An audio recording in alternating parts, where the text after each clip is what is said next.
Exodus. Exodus chapter 1.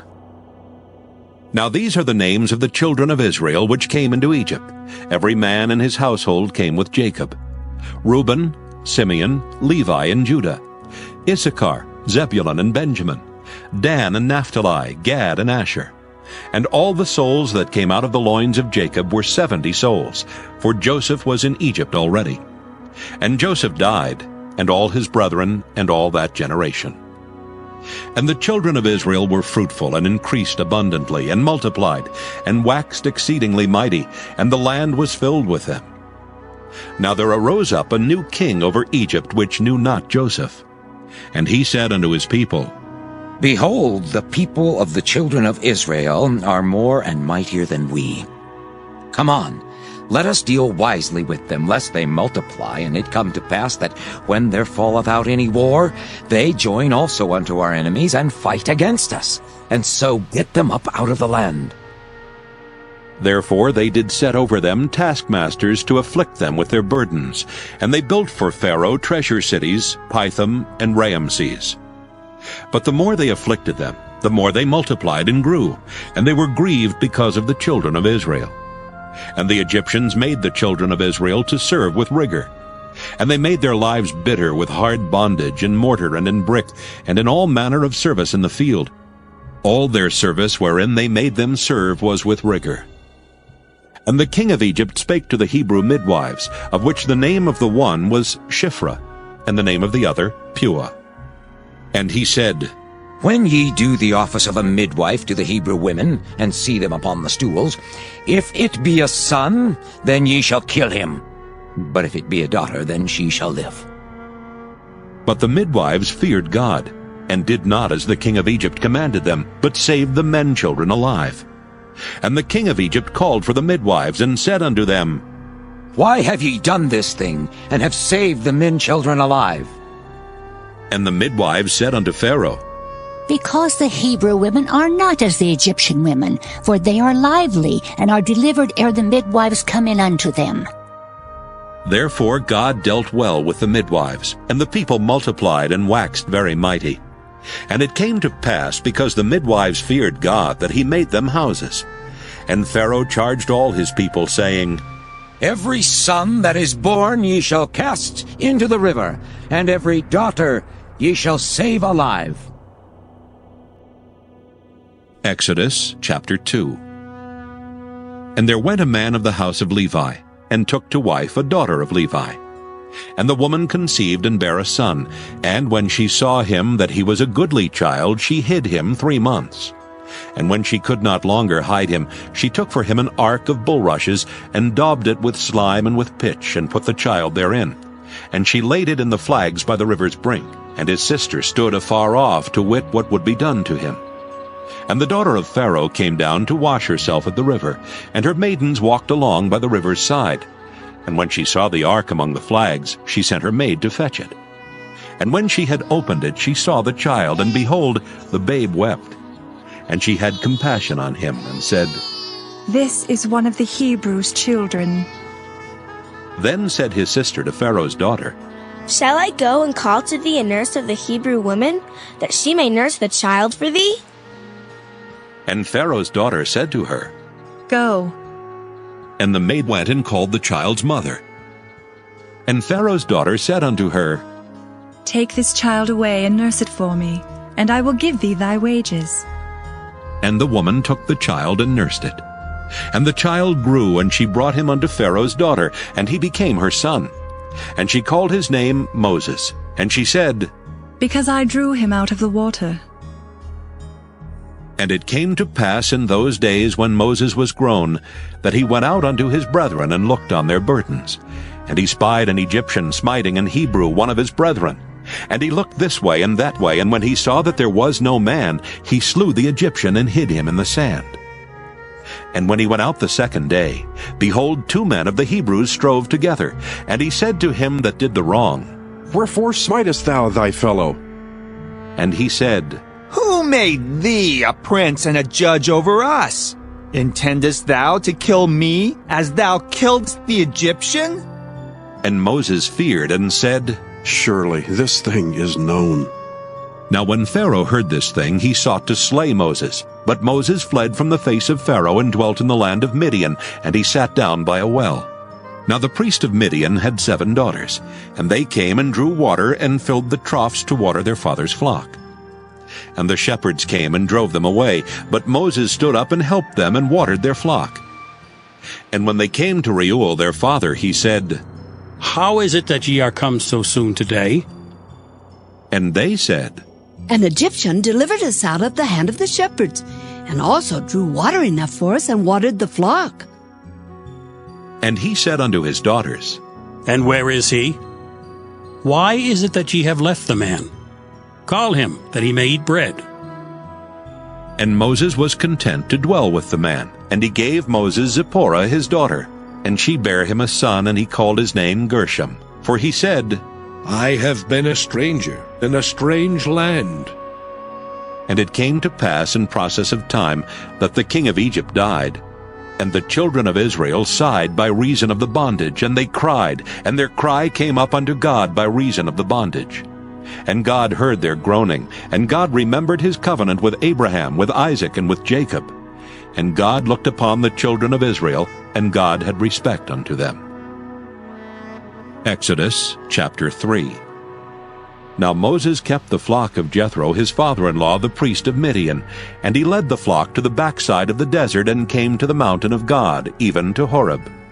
And the angel of the Lord appeared unto him in a flame of fire out of the midst of a bush. And he looked, and behold, the bush burned with fire, and the bush was not consumed. And Moses said, I will now turn aside and see this great sight, why the bush is not burnt. And when the Lord saw that he turned aside to see, God called unto him out of the midst of the bush, and said, Moses, Moses. And he said, Here am I. And he said, Draw not nigh hither. Put off thy shoes from off thy feet, for the place whereon thou standest is holy ground. Moreover he said, I am the God of thy father, the God of Abraham, the God of Isaac, and the God of Jacob.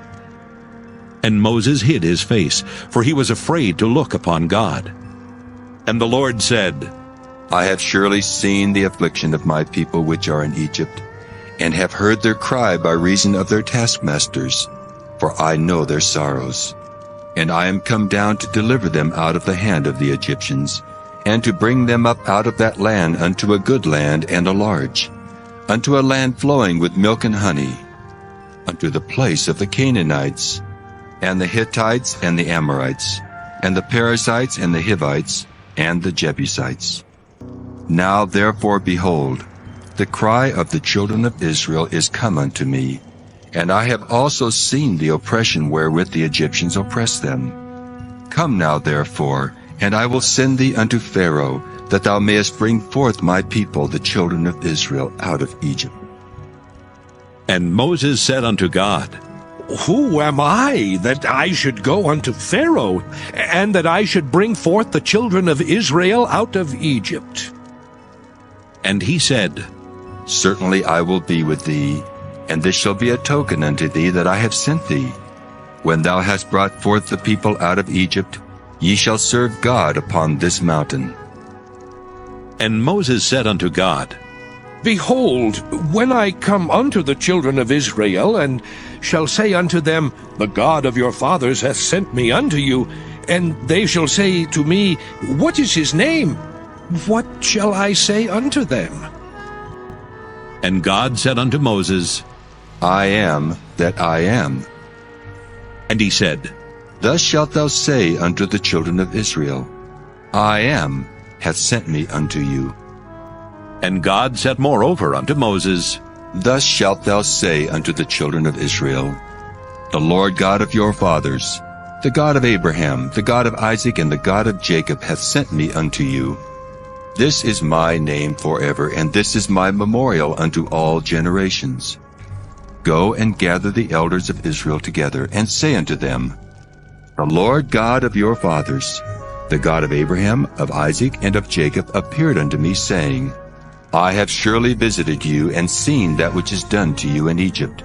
And I have said, I will bring you up out of the affliction of Egypt unto the land of the Canaanites, and the Hittites and the Amorites, and the Perizzites and the Hivites, and the Jebusites unto a land flowing with milk and honey. And they shall hearken to thy voice, and thou shalt come, thou and the elders of Israel unto the king of Egypt. And ye shall say unto him, The Lord God of the Hebrews hath met with us. And now let us go, we beseech thee, 3 days' journey into the wilderness, that we may sacrifice to the Lord our God. And I am sure that the king of Egypt will not let you go, no, not by a mighty hand. And I will stretch out my hand and smite Egypt with all my wonders, which I will do in the midst thereof, and after that he will let you go. And I will give this people favor in the sight of the Egyptians. And it shall come to pass that when ye go, ye shall not go empty. But every woman shall borrow of her neighbor, and of her that sojourneth in her house, jewels of silver, and jewels of gold, and raiment. And ye shall put them upon your sons and upon your daughters, and ye shall spoil the Egyptians. Exodus chapter 4. And Moses answered and said, But behold, they will not believe me, nor hearken unto my voice, for they will say, The Lord hath not appeared unto thee. And the Lord said unto him, What is that in thine hand? And he said, A rod. And he said, Cast it on the ground. And he cast it on the ground, and it became a serpent, and Moses fled from before it. And the Lord said unto Moses, Put forth thine hand, and take it by the tail. And he put forth his hand, and caught it, and it became a rod in his hand, that they may believe that the Lord God of their fathers, the God of Abraham, the God of Isaac, and the God of Jacob hath appeared unto thee. And the Lord said furthermore unto him, Put now thine hand into thy bosom. And he put his hand into his bosom, and when he took it out, behold, his hand was leprous as snow. And he said, Put thine hand into thy bosom again. And he put his hand into his bosom again, and plucked it out of his bosom, and behold, it was turned again as his other flesh. And it shall come to pass, if they will not believe thee, neither hearken to the voice of the first sign, that they will believe the voice of the latter sign. And it shall come to pass, if they will not believe also these 2 signs, neither hearken unto thy voice, that thou shalt take of the water of the river, and pour it upon the dry land. And the water which thou takest out of the river shall become blood upon the dry land. And Moses said unto the Lord, O my Lord, I am not eloquent, neither heretofore nor since thou hast spoken unto thy servant, but I am slow of speech, and of a slow tongue. And the Lord said unto him, Who hath made man's mouth? Or who maketh the dumb, or deaf, or the seeing, or the blind? Have not I the Lord? Now therefore go, and I will be with thy mouth, and teach thee what thou shalt say. And he said, O my Lord, send, I pray thee, by the hand of him whom thou wilt send. And the anger of the Lord was kindled against Moses, and he said, Is not Aaron the Levite thy brother? I know that he can speak well. And also, behold, he cometh forth to meet thee. And when he seeth thee, he will be glad in his heart. And thou shalt speak unto him, and put words in his mouth. And I will be with thy mouth, and with his mouth, and will teach you what ye shall do. And he shall be thy spokesman unto the people. And he shall be, even he shall be to thee instead of a mouth, and thou shalt be to him instead of God. And thou shalt take this rod in thine hand, wherewith thou shalt do signs. And Moses went and returned to Jethro his father-in-law, and said unto him, Let me go, I pray thee, and return unto my brethren which are in Egypt, and see whether they be yet alive. And Jethro said to Moses, Go in peace. And the Lord said unto Moses in Midian, Go, return into Egypt, for all the men are dead which sought thy life.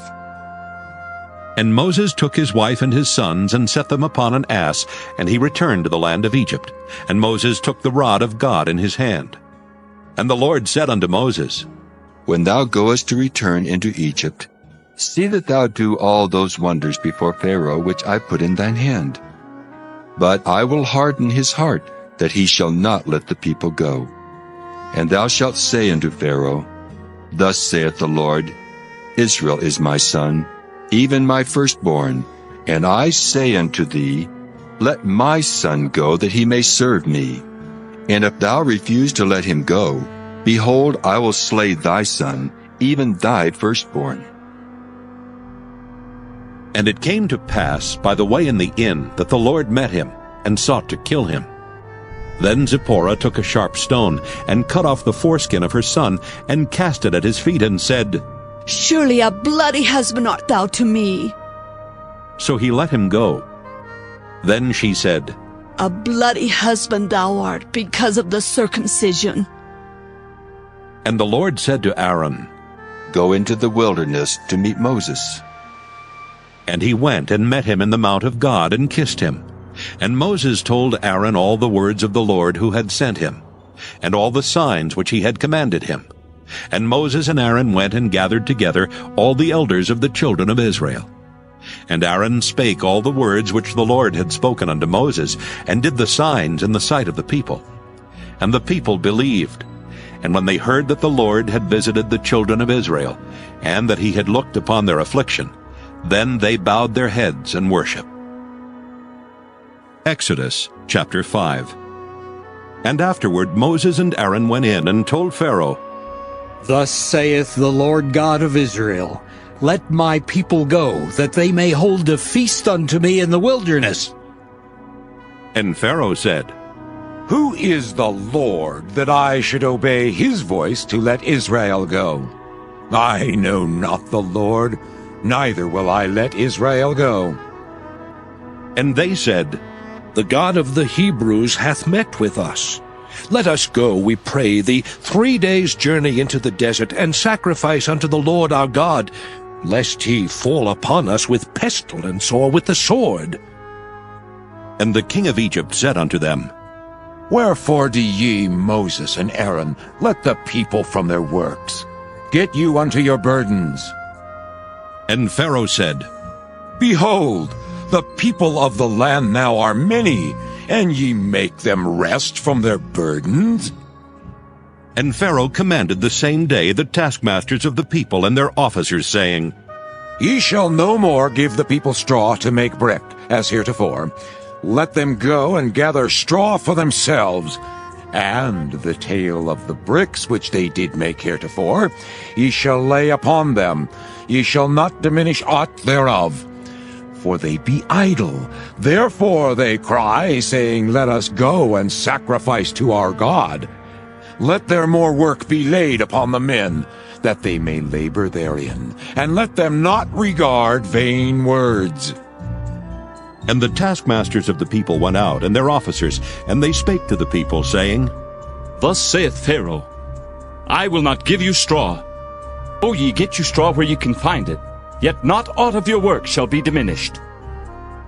So the people were scattered abroad throughout all the land of Egypt to gather stubble instead of straw. And the taskmasters hasted them, saying, Fulfill your works, your daily tasks, as when there was straw. And the officers of the children of Israel, which Pharaoh's taskmasters had set over them, were beaten and demanded, Wherefore have ye not fulfilled your task in making brick both yesterday and today as heretofore? Then the officers of the children of Israel came and cried unto Pharaoh, saying, Wherefore dealest thou thus with thy servants? There is no straw given unto thy servants, and they say to us, Make brick, and behold, thy servants are beaten. But the fault is in thine own people. But he said, Ye are idle, therefore ye say, Let us go and do sacrifice to the Lord. Go therefore now and work, for there shall no straw be given you, yet shall ye deliver the tale of bricks. And the officers of the children of Israel did see that they were in evil case, after it was said, Ye shall not minish aught from your bricks of your daily task. And they met Moses and Aaron, who stood in the way as they came forth from Pharaoh. And they said unto them, The Lord look upon you and judge, because ye have made our Savior to be abhorred in the eyes of Pharaoh, and in the eyes of his servants, to put a sword in their hand to slay us. And Moses returned unto the Lord, and said, Lord, wherefore hast thou so evil entreated this people? Why is it that thou hast sent me? For since I came to Pharaoh to speak in thy name, he hath done evil to this people. Neither hast thou delivered thy people at all. Exodus chapter 6.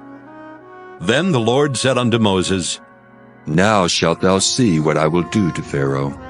For with a strong hand shall he let them go, and with a strong hand shall he drive them out of his land. And God spake unto Moses, and said unto him, I am the Lord, and I appeared unto Abraham, unto Isaac, and unto Jacob by the name of God Almighty. But by my name Jehovah was I not known to them. And I have also established my covenant with them, to give them the land of Canaan, the land of their pilgrimage wherein they were strangers. And I have also heard the groaning of the children of Israel, whom the Egyptians keep in bondage, and I have remembered my covenant. Wherefore say unto the children of Israel, I am the Lord, and I will bring you out from under the burdens of the Egyptians, and I will rid you out of their bondage, and I will redeem you with a stretched out arm and with great judgments.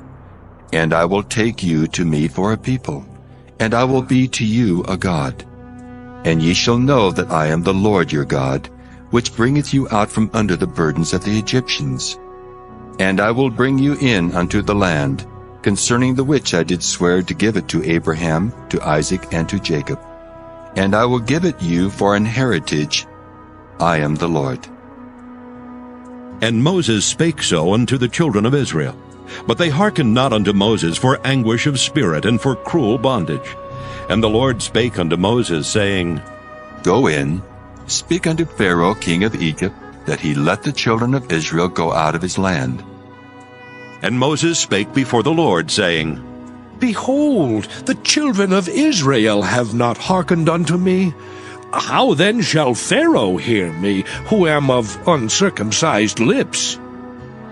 And the Lord spake unto Moses and unto Aaron, and gave them a charge unto the children of Israel, and unto Pharaoh king of Egypt, to bring the children of Israel out of the land of Egypt. These be the heads of their fathers' houses. The sons of Reuben, the firstborn of Israel, Hanok and Palu, Hezron and Carmi. These be the families of Reuben. And the sons of Simeon, Jemuel and Jamin, and Ohad and Jachin, and Zohar and Shaul, the son of a Canaanitish woman. These are the families of Simeon. And these are the names of the sons of Levi according to their generations, Gershon and Kohath and Merari. And the years of the life of Levi were 137 years. The sons of Gershon, Libni and Shimei according to their families. And the sons of Kohath, Amram and Izhar and Hebron and Uzziel. And the years of the life of Kohath were 133 years. And the sons of Merari, Mahali and Mushi. These are the families of Levi according to their generations. And Amram took him Jochebed his father's sister to wife, and she bare him Aaron and Moses. And the years of the life of Amram were 137 years.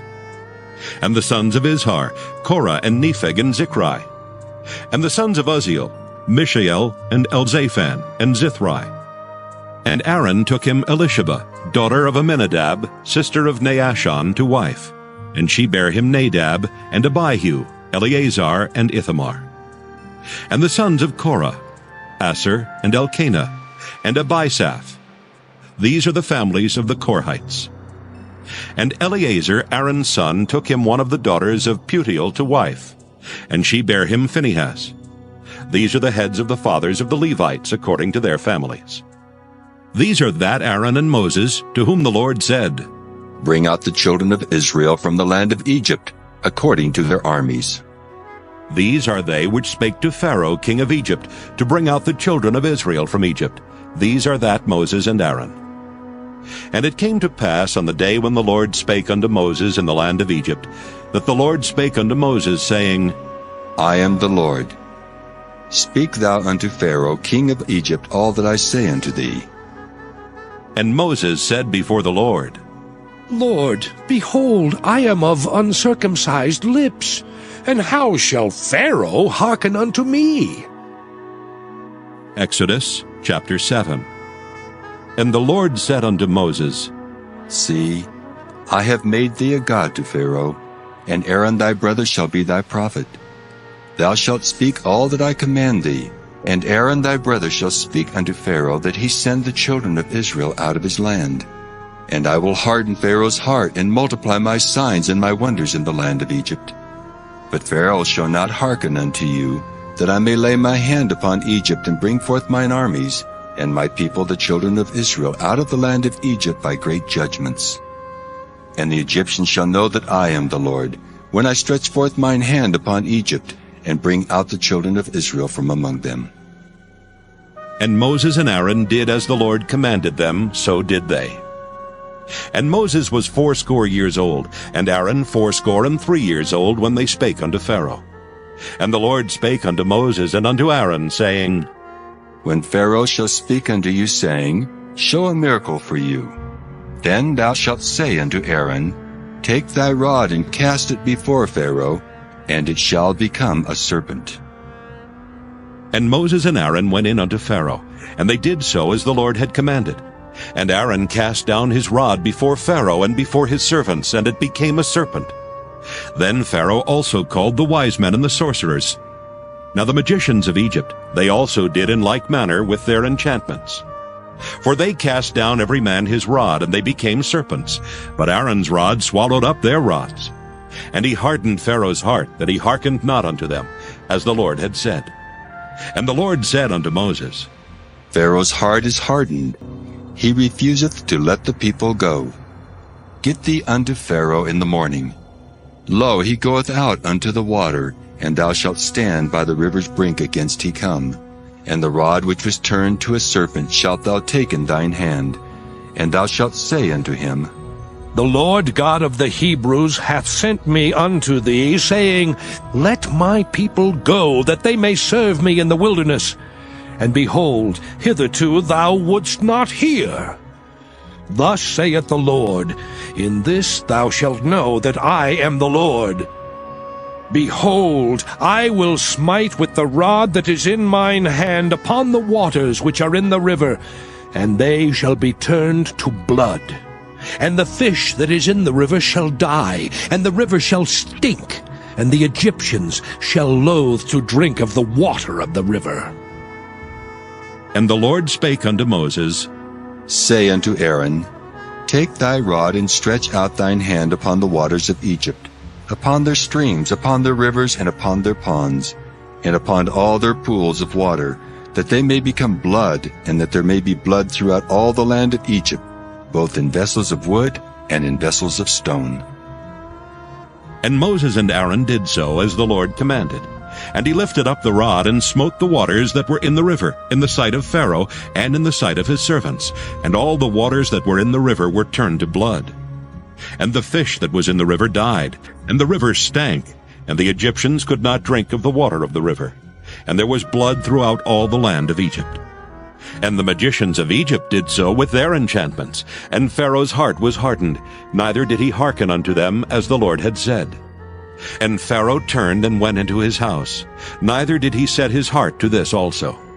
And all the Egyptians digged round about the river for water to drink, for they could not drink of the water of the river. And 7 days were fulfilled after that the Lord had smitten the river. Exodus chapter 8. And the Lord spake unto Moses, Go unto Pharaoh, and say unto him, Thus saith the Lord, Let my people go, that they may serve me.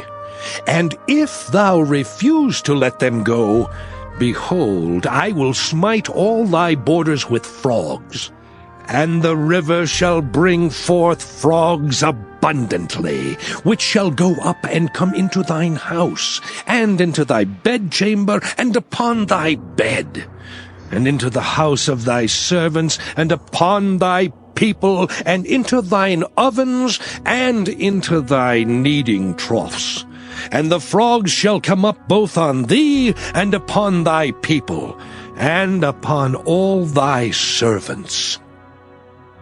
And the Lord spake unto Moses, Say unto Aaron, Stretch forth thine hand with thy rod over the streams, over the rivers and over the ponds, and cause frogs to come up upon the land of Egypt.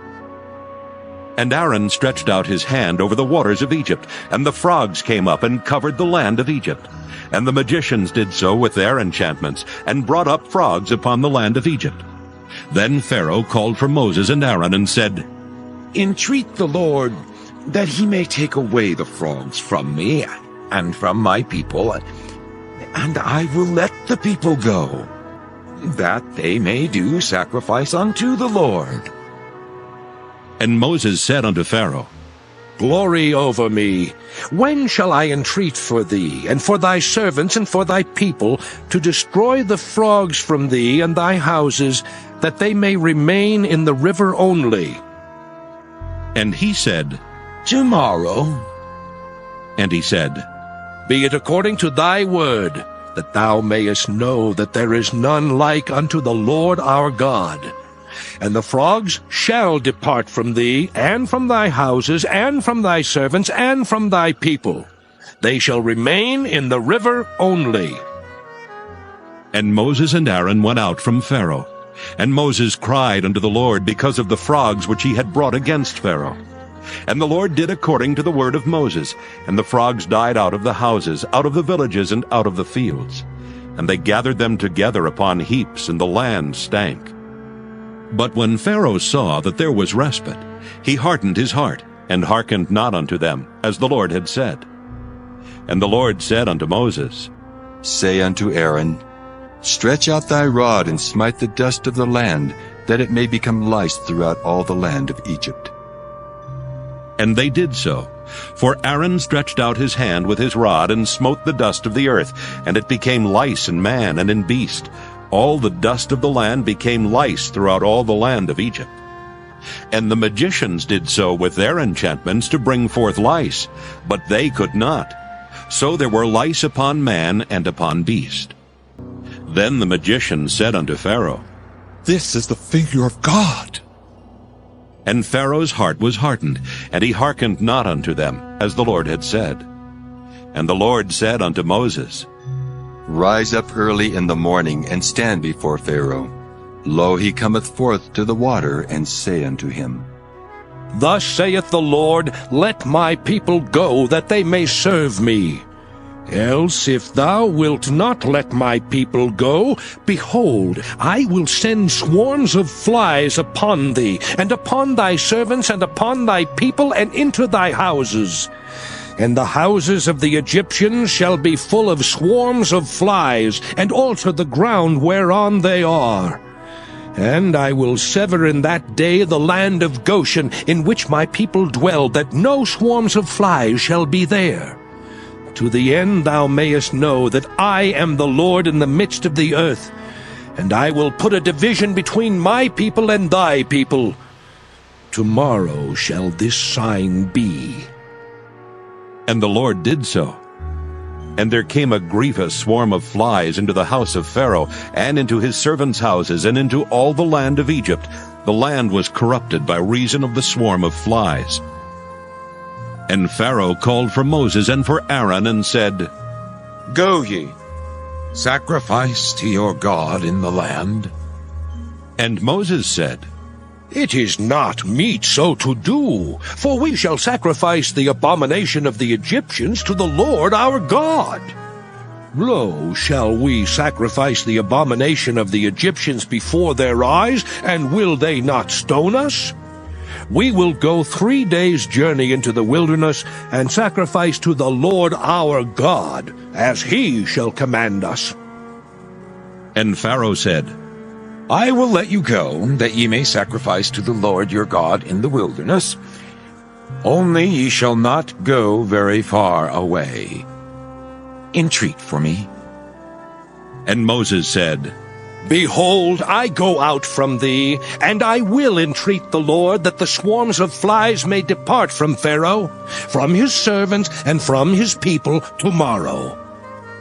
But let not Pharaoh deal deceitfully any more in not letting the people go to sacrifice to the Lord. And Moses went out from Pharaoh and entreated the Lord. And the Lord did according to the word of Moses, and he removed the swarms of flies from Pharaoh, from his servants, and from his people. There remained not one. And Pharaoh hardened his heart at this time also, neither would he let the people go. Exodus chapter 9.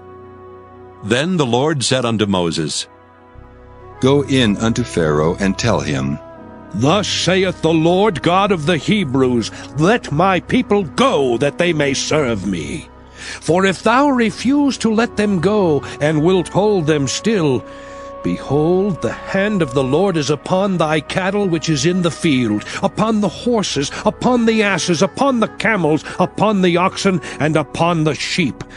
There shall be a very grievous murrain. And the Lord shall sever between the cattle of Israel and the cattle of Egypt, and there shall nothing die of all that is the children's of Israel. And the Lord appointed a set time, saying, Tomorrow the Lord shall do this thing in the land. And the Lord did that thing on the morrow, and all the cattle of Egypt died. But of the cattle of the children of Israel died not one. And Pharaoh sent, and behold, there was not one of the cattle of the Israelites dead.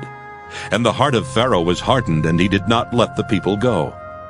And the Lord said unto Moses and unto Aaron, Take to you handfuls of ashes of the furnace, and let Moses sprinkle it toward the heaven in the sight of Pharaoh.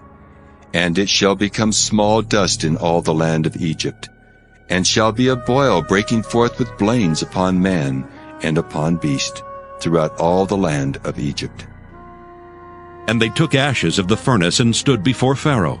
And Moses sprinkled it up toward heaven, and it became a boil breaking forth with blains upon man and upon beast.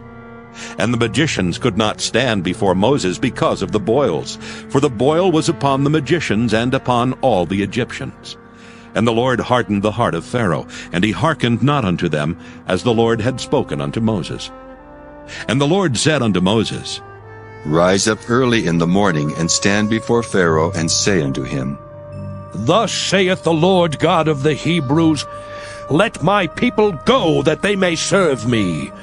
For I will at this time send all my plagues upon thine heart, and upon thy servants, and upon thy people, that thou mayest know that there is none like me in all the earth.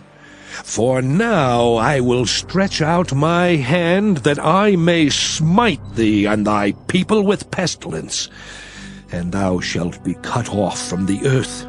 And in very deed for this cause have I raised thee up, for to show in thee my power, and that my name may be declared throughout all the earth. As yet exaltest thou thyself against my people, that thou wilt not let them go? Behold, tomorrow, about this time, I will cause it to rain a very grievous hail, such as hath not been in Egypt since the foundation thereof, even until now. Send therefore now, and gather thy cattle, and all that thou hast in the field. For upon every man and beast which shall be found in the field, and shall not be brought home, the hail shall come down upon them, and they shall die. He that feared the word of the Lord among the servants of Pharaoh made his servants and his cattle flee into the houses. And he that regarded not the word of the Lord left his servants and his cattle in the field. And the Lord said unto Moses, Stretch forth thine hand toward heaven, that there may be hail in all the land of Egypt upon man and upon beast, and upon every herb of the field throughout the land of Egypt. And Moses stretched forth his rod toward heaven, and the Lord sent thunder and hail, and the fire ran along upon the ground. And the Lord rained hail upon the land of Egypt. So there was hail and fire mingled with the hail, very grievous, such as there was none like it in all the land of Egypt since it became a nation. And the hail smote throughout all the land of Egypt all that was in the field, both man and beast. And the hail smote every herb of the field, and brake every tree of the field. Only in the land of Goshen, where the children of Israel were, was there no hail. And Pharaoh sent and called for Moses and Aaron, and said unto them, I have sinned this time.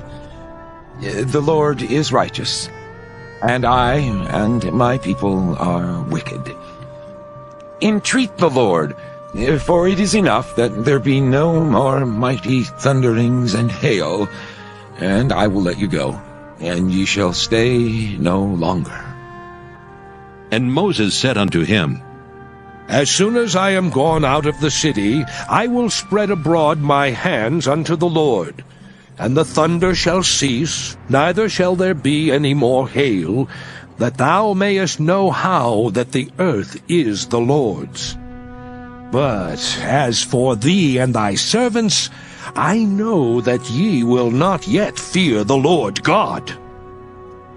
And the flax and the barley was smitten, for the barley was in the ear, and the flax was bold. But the wheat and the rye were not smitten, for they were not grown up. And Moses went out of the city from Pharaoh, and spread abroad his hands unto the Lord. And the thunders and hail ceased, and the rain was not poured upon the earth. And when Pharaoh saw that the rain and the hail and the thunders were ceased, he sinned yet more, and hardened his heart, he and his servants. And the heart of Pharaoh was hardened, neither would he let the children of Israel go, as the Lord had spoken by Moses. Exodus chapter 10. And the Lord said unto Moses, Go in unto Pharaoh, for I have hardened his heart and the heart of his servants, that I might show these my signs before him, and that thou mayest tell in the ears of thy son, and of thy son's son, what things I have wrought in Egypt, and my signs which I have done among them, that ye may know how that I am the Lord. And Moses and Aaron came in unto Pharaoh, and said unto him, Thus saith the Lord God of the Hebrews, How long wilt thou refuse to humble thyself before me? Let my people go, that they may serve me. Else, if thou refuse to let my people go, behold, tomorrow will I bring the locusts into thy coast, and they shall cover the face of the earth, that one cannot be able to see the earth. And they shall eat the residue of that which is escaped, which remaineth unto you from the hail, and shall eat every tree which groweth for you out of the field. And they shall fill thy houses, and the houses of all thy servants, and the houses of all the Egyptians, which neither thy fathers nor thy fathers' fathers have seen, since the day that they were upon the earth unto this day. And he turned himself and went out from Pharaoh. And Pharaoh's servants said unto him, How long shall this man be a snare to us? Let the men go, that they may serve the Lord their God. Knowest thou not yet that Egypt is destroyed? And Moses and Aaron were brought again unto Pharaoh, and he said unto them, Go, serve the Lord your God. But who are they that shall go? And Moses said, We will go with our young and with our old, with our sons and with our daughters, with our flocks and with our herds will we go, for we must hold a feast unto the Lord. And he said unto them, Let the Lord be so with you, as I will let you go. And your little ones, look to it, for evil is before you. Not so. Go now, ye that are men, and serve the Lord, for that ye did desire. And they were driven out from Pharaoh's presence. And the Lord said unto Moses, Stretch out thine hand over the land of Egypt, for the locusts, that they may come up upon the land of Egypt, and eat every herb of the land, even all that the hail hath left. And Moses stretched forth his rod over the land of Egypt, and the Lord brought an east wind upon the land all that day, and all that night. And when it was morning, the east wind brought the locusts. And the locusts went up over all the land of Egypt, and rested in all the coasts of Egypt. Very grievous were they. Before them there were no such locusts as they, neither after them shall be such. For they covered the face of the whole earth, so that the land was darkened. And they did eat every herb of the land, and all the fruit of the trees which the hail had left. And there remained not any green thing in the trees, or in the herbs of the field, through all the land of Egypt. Then Pharaoh called for Moses and Aaron in haste, and he said, I have sinned against the Lord your God and against you. Now therefore forgive, I pray thee, my sin only this once, and entreat the Lord your God that he may take away from me this death only. And he went out from Pharaoh and entreated the Lord. And the Lord turned a mighty strong west wind, which took away the locusts and cast them into the Red Sea. There remained not one locust in all the coasts of Egypt. But the Lord hardened Pharaoh's heart, so that he would not let the children of Israel go. And the Lord said unto Moses, Stretch out thine hand toward heaven, that there may be darkness over the land of Egypt, even darkness which may be felt. And Moses stretched forth his hand toward heaven, and there was a thick darkness in all the land of Egypt 3 days. They saw not one another, neither rose any from his place for 3 days. But all the children of Israel had light in their dwellings. And Pharaoh called unto Moses and said, Go ye, serve the Lord, only let your flocks and your herds be stayed. Let your little ones also go with you. And Moses said, Thou must give us also sacrifices and burnt offerings, that we may sacrifice unto the Lord our God. Our cattle also shall go with us. There shall not an hoof be left behind. For thereof must we take to serve the Lord our God. And we know not with what we must serve the Lord until we come thither. But the Lord hardened Pharaoh's heart, and he would not let them go. And Pharaoh said unto him, Get thee from me! Take heed to thyself, see my face no more, for in that day thou seest my face, thou shalt die. And Moses said, Thou hast spoken well. I will see thy face again no more. Exodus chapter 11. And the Lord said unto Moses, Yet will I bring one plague more upon Pharaoh and upon Egypt. Afterwards he will let you go hence. When he shall let you go, he shall surely thrust you out hence altogether. Speak now in the ears of the people, and let every man borrow of his neighbor, and every woman of her neighbor, jewels of silver and jewels of gold. And the Lord gave the people favor in the sight of the Egyptians. Moreover, the man Moses was very great in the land of Egypt, in the sight of Pharaoh's servants, and in the sight of the people. And Moses said, Thus saith the Lord, About midnight will I go out into the midst of Egypt, and all the firstborn in the land of Egypt shall die, from the firstborn of Pharaoh that sitteth upon his throne, even unto the firstborn of the maidservant that is behind the mill, and all the firstborn of beasts. And there shall be a great cry throughout all the land of Egypt, such as there was none like it, nor shall be like it any more. But against any of the children of Israel shall not a dog move his tongue, against man or beast, that ye may know how that the Lord doth put a difference between the Egyptians and Israel. And all these thy servants shall come down unto me, and bow down themselves unto me, saying, Get thee out, and all the people that follow thee. And after that I will go out. And he went out from Pharaoh in a great anger. And the Lord said unto Moses, Pharaoh shall not hearken unto you, that my wonders may be multiplied in the land of Egypt. And Moses and Aaron did all these wonders before Pharaoh. And the Lord hardened Pharaoh's heart, so that he would not let the children of Israel go out of his land. Exodus chapter 12. And the Lord spake unto Moses and Aaron in the land of Egypt, saying, This month shall be unto you the beginning of months. It shall be the first month of the year to you. Speak ye unto all the congregation of Israel, saying, In the 10th day of this month they shall take to them every man a lamb, according to the house of their fathers, a lamb for an house. And if the household be too little for the lamb, let him and his neighbor next unto his house take it according to the number of the souls. Every man according to his eating shall make your count for the lamb. Your lamb shall be without blemish, a male of the first year. Ye shall take it out from the sheep or from the goats, and ye shall keep it up until the 14th day of the same month. And the whole assembly of the congregation of Israel shall kill it in the evening. And they shall take of the blood, and strike it on the 2 side posts and on the upper doorpost of the houses wherein they shall eat it. And they shall eat the flesh in that night, roast with fire, and unleavened bread, and with bitter herbs they shall eat it.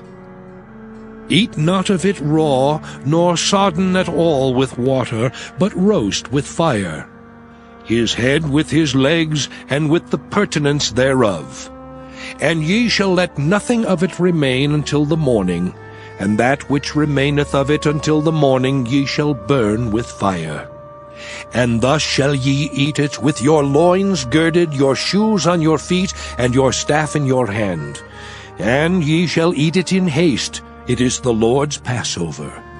For I will pass through the land of Egypt this night, and will smite all the firstborn in the land of Egypt, both man and beast. And against all the gods of Egypt I will execute judgment. I am the Lord.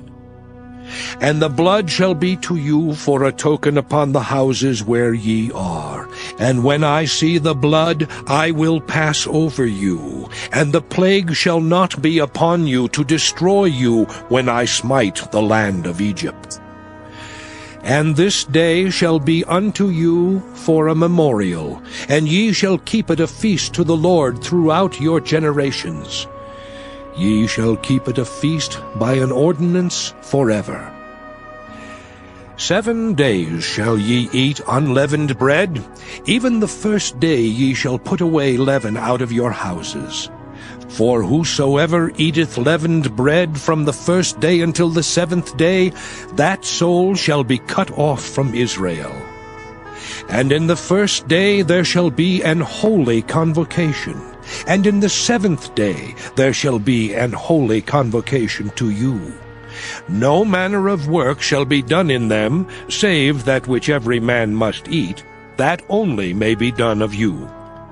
And ye shall observe the feast of unleavened bread. For in this selfsame day have I brought your armies out of the land of Egypt.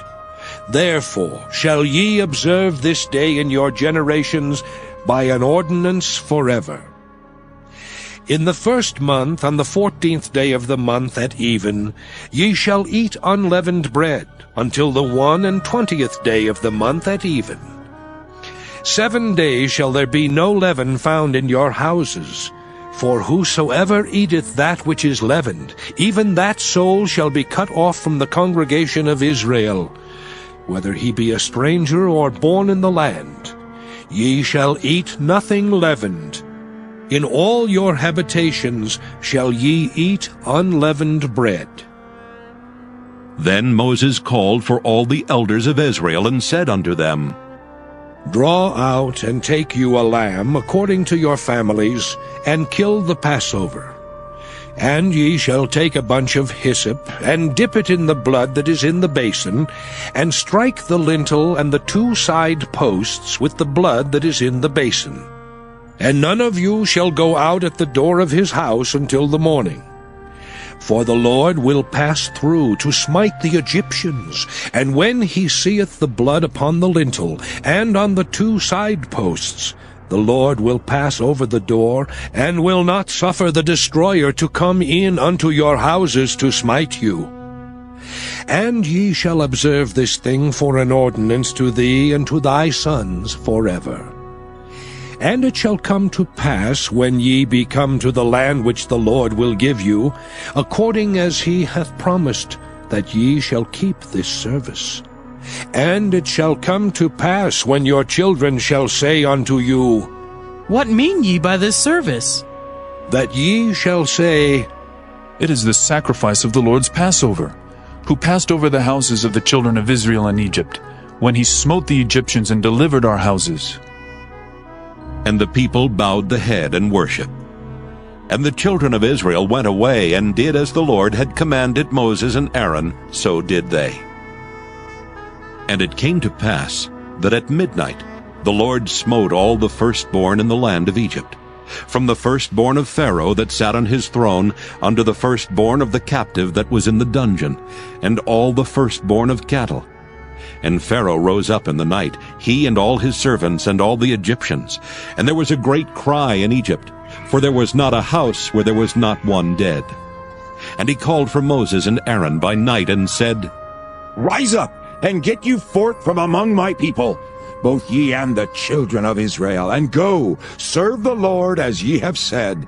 Also take your flocks and your herds as ye have said, and be gone. And bless me also. And the Egyptians were urgent upon the people, that they might send them out of the land in haste, for they said, We be all dead men! And the people took their dough before it was leavened, their kneading troughs being bound up in their clothes upon their shoulders. And the children of Israel did according to the word of Moses. And they borrowed of the Egyptians jewels of silver and jewels of gold and raiment. And the Lord gave the people favor in the sight of the Egyptians, so that they lent unto them such things as they required, and they spoiled the Egyptians. And the children of Israel journeyed from Ramesses to Succoth, about 600,000 on foot that were men beside children. And a mixed multitude went up also with them, and flocks and herds, even very much cattle. And they baked unleavened cakes of the dough which they brought forth out of Egypt, for it was not leavened, because they were thrust out of Egypt and could not tarry, neither had they prepared for themselves any victual. Now the sojourning of the children of Israel who dwelt in Egypt was 430 years. And it came to pass at the end of the 430 years, even the selfsame day it came to pass, that all the hosts of the Lord went out from the land of Egypt. It is a night to be much observed unto the Lord for bringing them out from the land of Egypt. This is that night of the Lord to be observed of all the children of Israel in their generations. And the Lord said unto Moses and Aaron, This is the ordinance of the Passover. There shall no stranger eat thereof, but every man's servant that is bought for money, when thou hast circumcised him, then shall he eat thereof. A foreigner and an hired servant shall not eat thereof. In one house shall it be eaten. Thou shalt not carry forth aught of the flesh abroad out of the house, neither shall ye break a bone thereof. All the congregation of Israel shall keep it. And when a stranger shall sojourn with thee, and will keep the Passover to the Lord, let all his males be circumcised, and then let him come near and keep it. And he shall be as one that is born in the land, for no uncircumcised person shall eat thereof. One law shall be to him that is homeborn, and unto the stranger that sojourneth among you. Thus did all the children of Israel. As the Lord commanded Moses and Aaron, so did they. And it came to pass the selfsame day that the Lord did bring the children of Israel out of the land of Egypt by their armies. Exodus chapter 13. And the Lord spake unto Moses, saying, Sanctify unto me all the firstborn, whatsoever openeth the womb among the children of Israel, both of man and of beast. It is mine.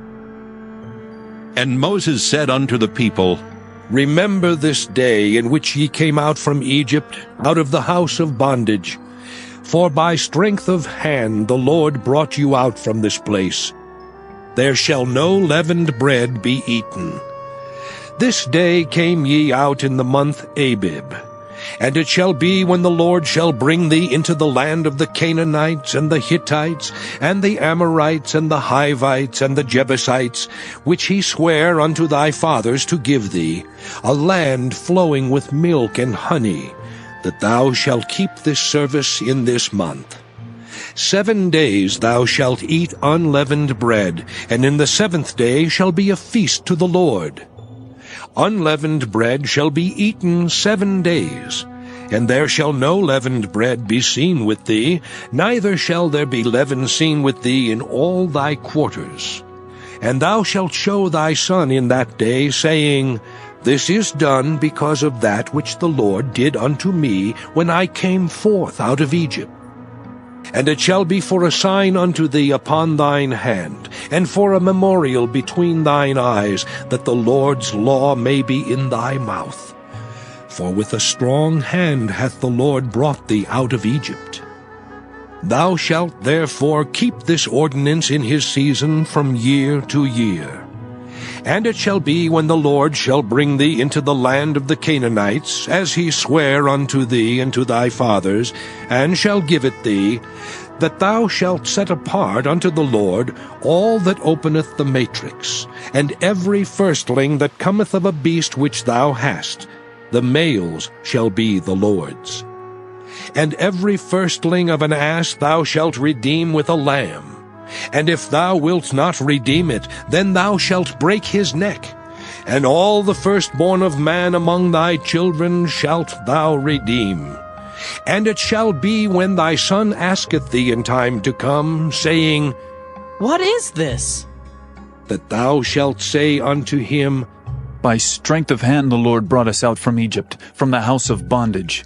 And it came to pass, when Pharaoh would hardly let us go, that the Lord slew all the firstborn in the land of Egypt, both the firstborn of man and the firstborn of beast. Therefore I sacrifice to the Lord all that open the matrix, being males. But all the firstborn of my children I redeem. And it shall be for a token upon thine hand, and for frontlets between thine eyes. For by strength of hand the Lord brought us forth out of Egypt. And it came to pass, when Pharaoh had let the people go, that God led them not through the way of the land of the Philistines, although that was near. For God said, Lest peradventure the people repent when they see war, and they return to Egypt. But God led the people about through the way of the wilderness of the Red Sea, and the children of Israel went up harnessed out of the land of Egypt. And Moses took the bones of Joseph with him, for he had straitly sworn the children of Israel, saying, God will surely visit you, and ye shall carry up my bones away hence with you. And they took their journey from Succoth, and encamped in Etham in the edge of the wilderness. And the Lord went before them by day in a pillar of a cloud, to lead them the way, and by night in a pillar of fire, to give them light, to go by day and night. He took not away the pillar of the cloud by day, nor the pillar of fire by night from before the people. Exodus chapter 14. And the Lord spake unto Moses, saying, Speak unto the children of Israel, that they turn and encamp before Pi-hahiroth, between Migdol and the sea, over against Baal-zephon. Before it shall ye encamp by the sea. For Pharaoh will say of the children of Israel, They are entangled in the land, the wilderness hath shut them in. And I will harden Pharaoh's heart, that he shall follow after them. And I will be honored upon Pharaoh, and upon all his host, that the Egyptians may know that I am the Lord. And they did so. And it was told the king of Egypt that the people fled. And the heart of Pharaoh and of his servants was turned against the people, and they said, Why have we done this, that we have let Israel go from serving us? And he made ready his chariot, and took his people with him. And he took 600 chosen chariots, and all the chariots of Egypt, and captains over every one of them. And the Lord hardened the heart of Pharaoh king of Egypt, and he pursued after the children of Israel. And the children of Israel went out with an high hand. But the Egyptians pursued after them, all the horses and chariots of Pharaoh, and his horsemen and his army, and overtook them encamping by the sea, beside Pi-hahiroth, before Baal-zephon. And when Pharaoh drew nigh, the children of Israel lifted up their eyes, and behold, the Egyptians marched after them. And they were sore afraid. And the children of Israel cried out unto the Lord. And they said unto Moses, Because there were no graves in Egypt, hast thou taken us away to die in the wilderness? Wherefore hast thou dealt thus with us, to carry us forth out of Egypt? Is not this the word that we did tell thee in Egypt, saying, Let us alone, that we may serve the Egyptians? For it had been better for us to serve the Egyptians, than that we should die in the wilderness. And Moses said unto the people, Fear ye not. Stand still and see the salvation of the Lord, which he will show to you today. For the Egyptians whom ye have seen today, ye shall see them again no more forever. The Lord shall fight for you, and ye shall hold your peace. And the Lord said unto Moses, Wherefore criest thou unto me? Speak unto the children of Israel that they go forward. But lift thou up thy rod, and stretch out thine hand over the sea, and divide it. And the children of Israel shall go on dry ground through the midst of the sea. And I, behold, I will harden the hearts of the Egyptians, and they shall follow them. And I will get me honor upon Pharaoh, and upon all his host, upon his chariots, and upon his horsemen. And the Egyptians shall know that I am the Lord, when I have gotten me honor upon Pharaoh, upon his chariots, and upon his horsemen. And the angel of God, which went before the camp of Israel, removed and went behind them. And the pillar of the cloud went from before their face, and stood behind them. And it came between the camp of the Egyptians and the camp of Israel, and it was a cloud and darkness to them, but it gave light by night to these, so that the one came not near the other all the night. And Moses stretched out his hand over the sea, and the Lord caused the sea to go back by a strong east wind all that night, and made the sea dry land, and the waters were divided. And the children of Israel went into the midst of the sea upon the dry ground, and the waters were a wall unto them on their right hand and on their left. And the Egyptians pursued, and went in after them to the midst of the sea, even all Pharaoh's horses, his chariots, and his horsemen. And it came to pass that in the morning watch the Lord looked unto the host of the Egyptians through the pillar of fire and of the cloud, and troubled the host of the Egyptians, and took off their chariot wheels, that they drave them heavily. So that the Egyptians said, Let us flee from the face of Israel. For the Lord fighteth for them against the Egyptians. And the Lord said unto Moses, Stretch out thine hand over the sea, that the waters may come again upon the Egyptians, upon their chariots, and upon their horsemen. And Moses stretched forth his hand over the sea, and the sea returned to his strength when the morning appeared. And the Egyptians fled against it, and the Lord overthrew the Egyptians in the midst of the sea. And the waters returned and covered the chariots and the horsemen, and all the host of Pharaoh that came into the sea after them. There remained not so much as one of them. But the children of Israel walked upon dry land in the midst of the sea, and the waters were a wall unto them on their right hand and on their left. Thus the Lord saved Israel that day out of the hand of the Egyptians, and Israel saw the Egyptians dead upon the seashore. And Israel saw that great work which the Lord did upon the Egyptians. And the people feared the Lord, and believed the Lord and his servant Moses. Exodus chapter 15.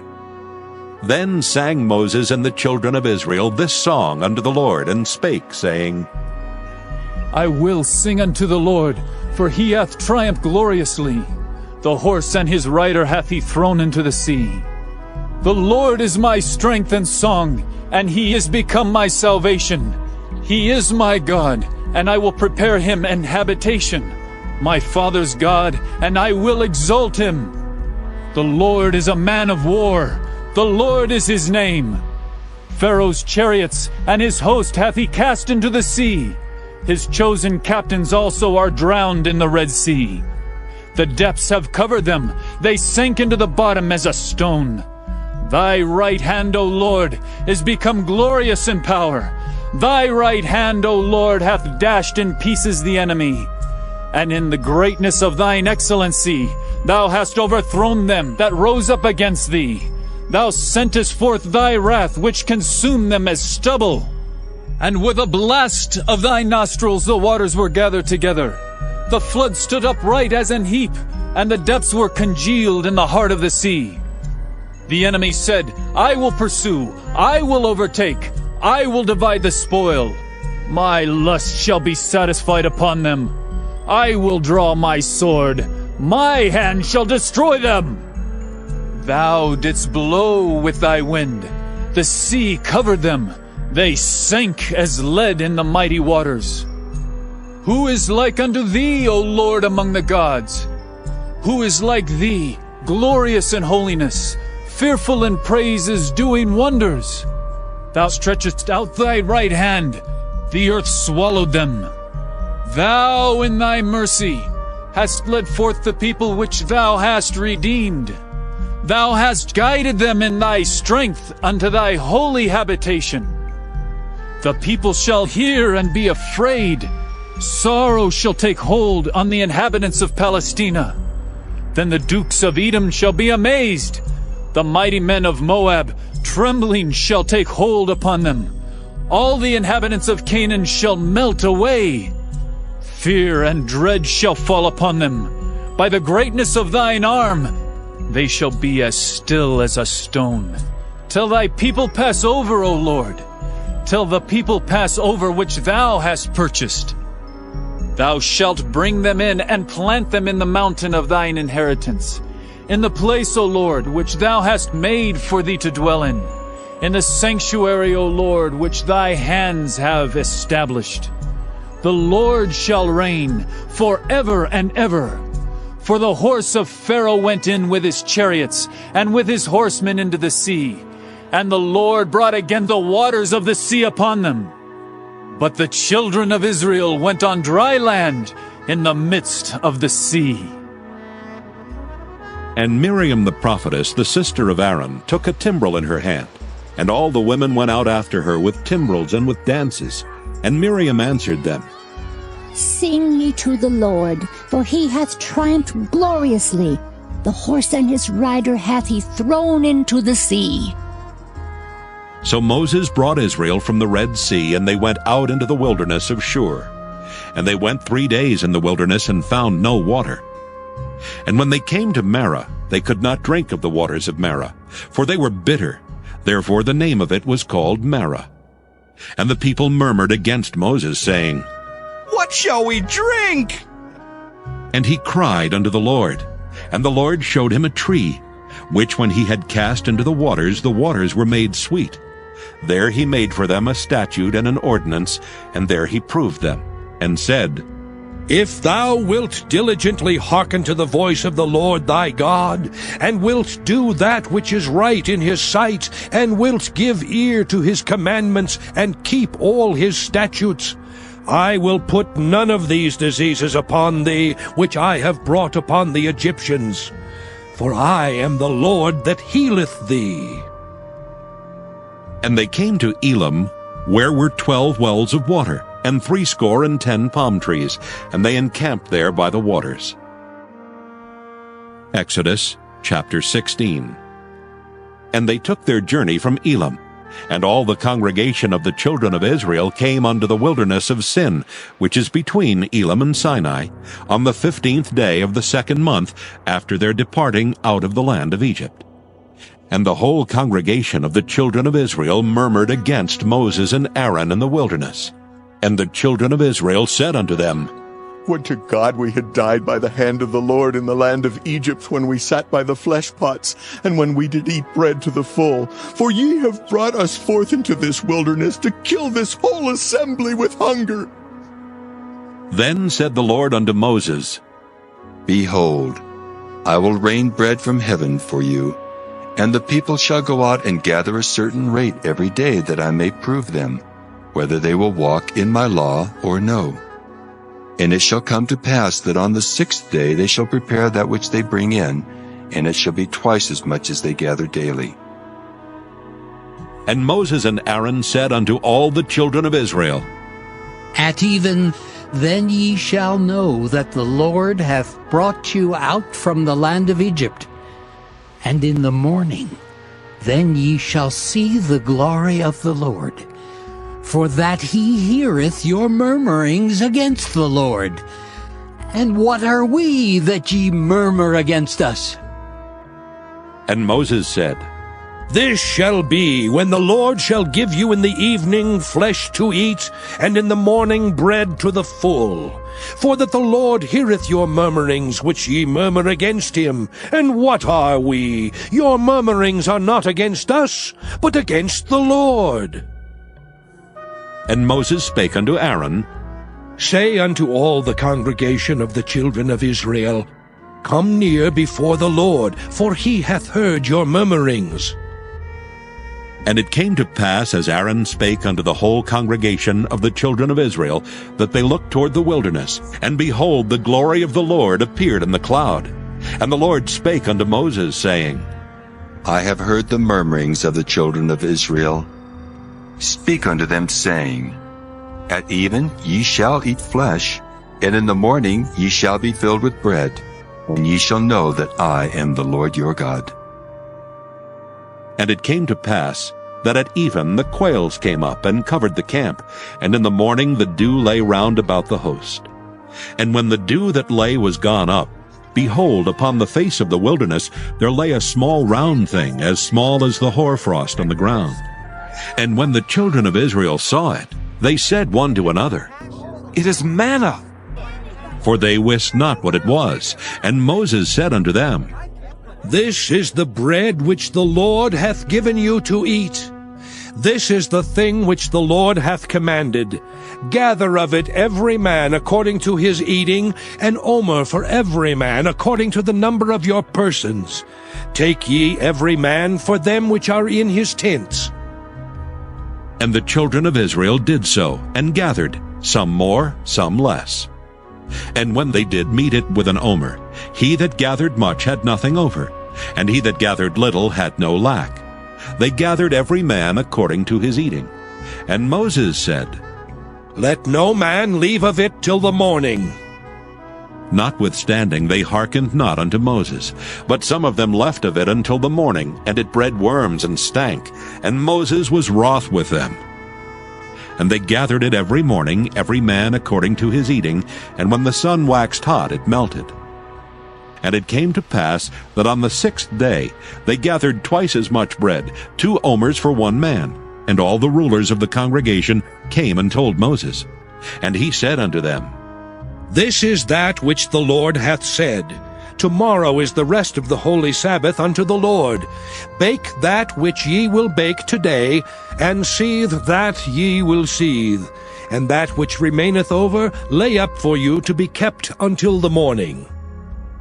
And they laid it up till the morning as Moses bade, and it did not stink, neither was there any worm therein. And Moses said, Eat that today, for today is a Sabbath unto the Lord. Today ye shall not find it in the field. 6 days ye shall gather it, but on the 7th day, which is the Sabbath, in it there shall be none. And it came to pass that there went out some of the people on the 7th day for to gather, and they found none. And the Lord said unto Moses, How long refuse ye to keep my commandments and my laws? See, for that the Lord hath given you the Sabbath. Therefore he giveth you on the 6th day the bread of 2 days. Abide ye every man in his place. Let no man go out of his place on the 7th day. So the people rested on the 7th day. And the house of Israel called the name thereof manna. And it was like coriander seed white, and the taste of it was like wafers made with honey. And Moses said, This is the thing which the Lord commandeth. Fill an omer of it to be kept for your generations, that they may see the bread wherewith I have fed you in the wilderness, when I brought you forth from the land of Egypt. And Moses said unto Aaron, Take a pot, and put an omer full of manna therein, and lay it up before the Lord, to be kept for your generations.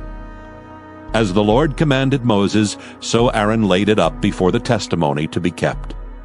And the children of Israel did eat manna 40 years, until they came to a land inhabited. They did eat manna until they came unto the borders of the land of Canaan. Now an omer is the 10th part of an ephah. Exodus chapter 17. And all the congregation of the children of Israel journeyed from the wilderness of Sin after their journeys according to the commandment of the Lord, and pitched in Rephidim, and there was no water for the people to drink. Wherefore the people did chide with Moses, and said, Give us water that we may drink.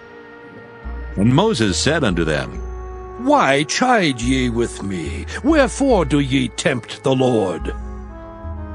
And the people thirsted there for water, and the people murmured against Moses, and said, Wherefore is this that thou hast brought us up out of Egypt, to kill us and our children and our cattle with thirst?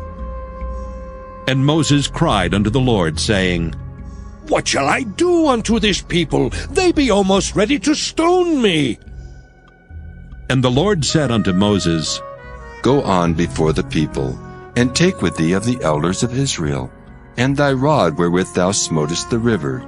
Take in thine hand, and go.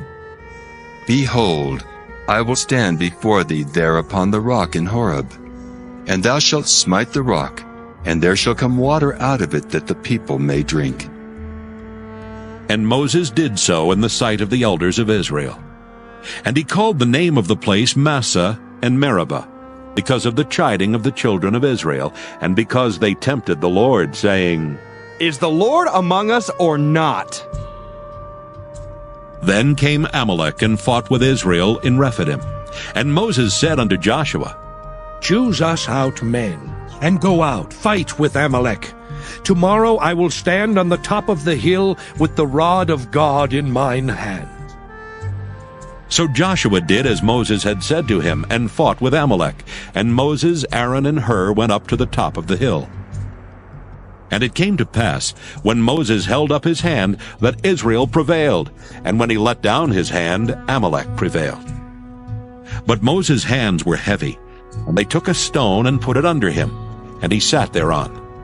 And Aaron and Hur stayed up his hands, the one on the one side and the other on the other side, and his hands were steady until the going down of the sun. And Joshua discomfited Amalek and his people with the edge of the sword. And the Lord said unto Moses, Write this for a memorial in a book, and rehearse it in the ears of Joshua. For I will utterly put out the remembrance of Amalek from under heaven. And Moses built an altar, and called the name of it Jehovah Nissi.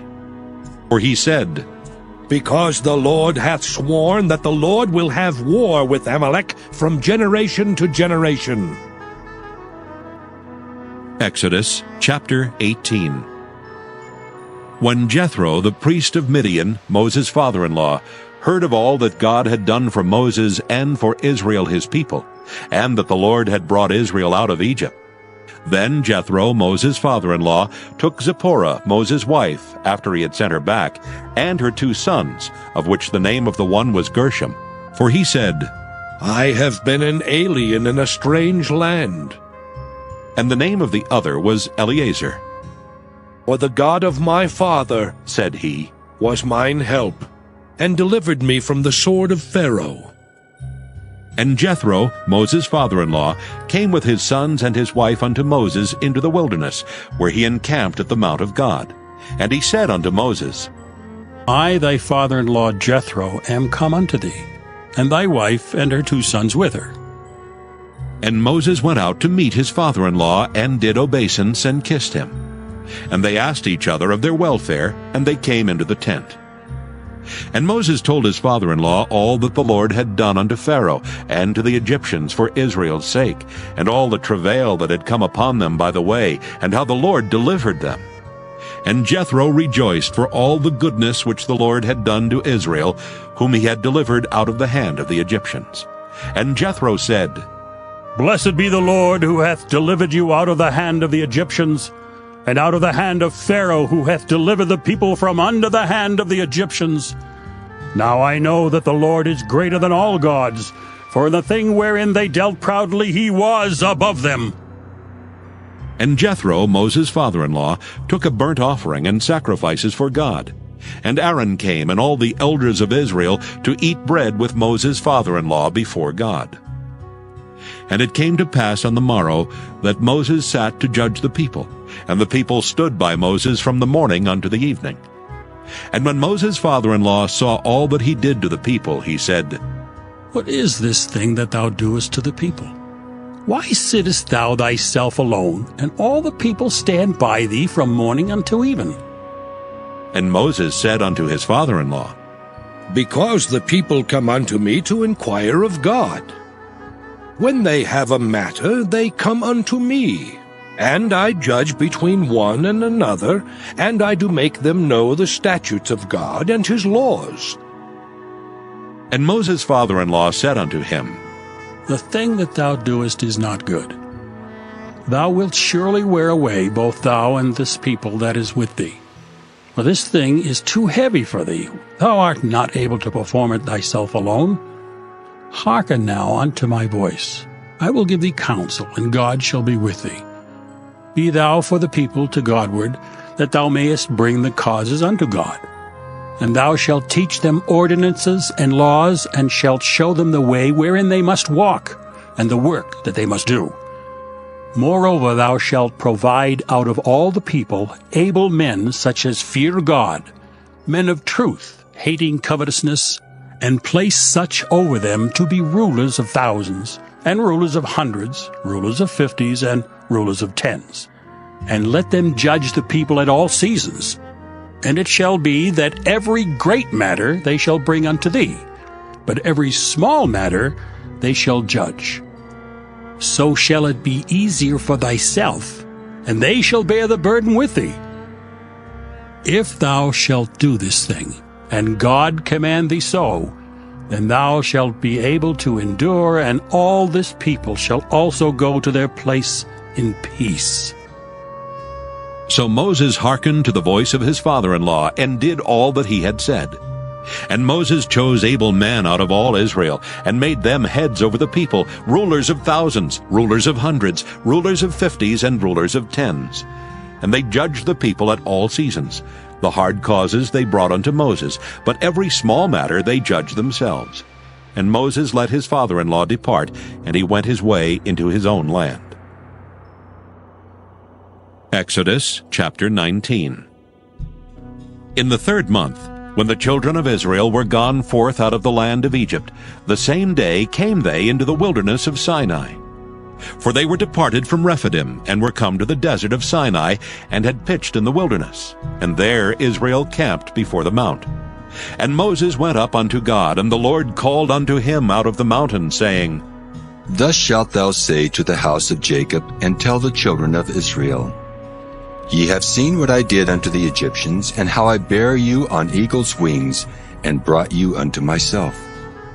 Now therefore, if ye will obey my voice indeed, and keep my covenant, then ye shall be a peculiar treasure unto me above all people, for all the earth is mine.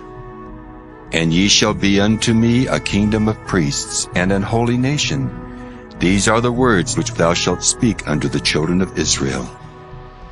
And Moses came and called for the elders of the people, and laid before their faces all these words which the Lord commanded him. And all the people answered together and said, All that the Lord hath spoken we will do. And Moses returned the words of the people unto the Lord. And the Lord said unto Moses, Lo, I come unto thee in a thick cloud, that the people may hear when I speak with thee, and believe thee forever. And Moses told the words of the people unto the Lord. And the Lord said unto Moses, Go unto the people, and sanctify them today and tomorrow, and let them wash their clothes, and be ready against the 3rd day. For the 3rd day the Lord will come down in the sight of all the people upon Mount Sinai. And thou shalt set bounds unto the people round about, saying, Take heed to yourselves that ye go not up into the mount, or touch the border of it. Whosoever toucheth the mount shall be surely put to death. There shall not an hand touch it, but he shall surely be stoned or shot through. Whether it be beast or man, it shall not live. When the trumpet soundeth long, they shall come up to the mount. And Moses went down from the mount unto the people, and sanctified the people, and they washed their clothes. And he said unto the people, Be ready against the third day, come not at your wives. And it came to pass on the third day in the morning that there were thunders and lightnings, and a thick cloud upon the mount, and the voice of the trumpet exceeding loud, so that all the people that was in the camp trembled. And Moses brought forth the people out of the camp to meet with God, and they stood at the nether part of the mount. And Mount Sinai was altogether on a smoke, because the Lord descended upon it in fire.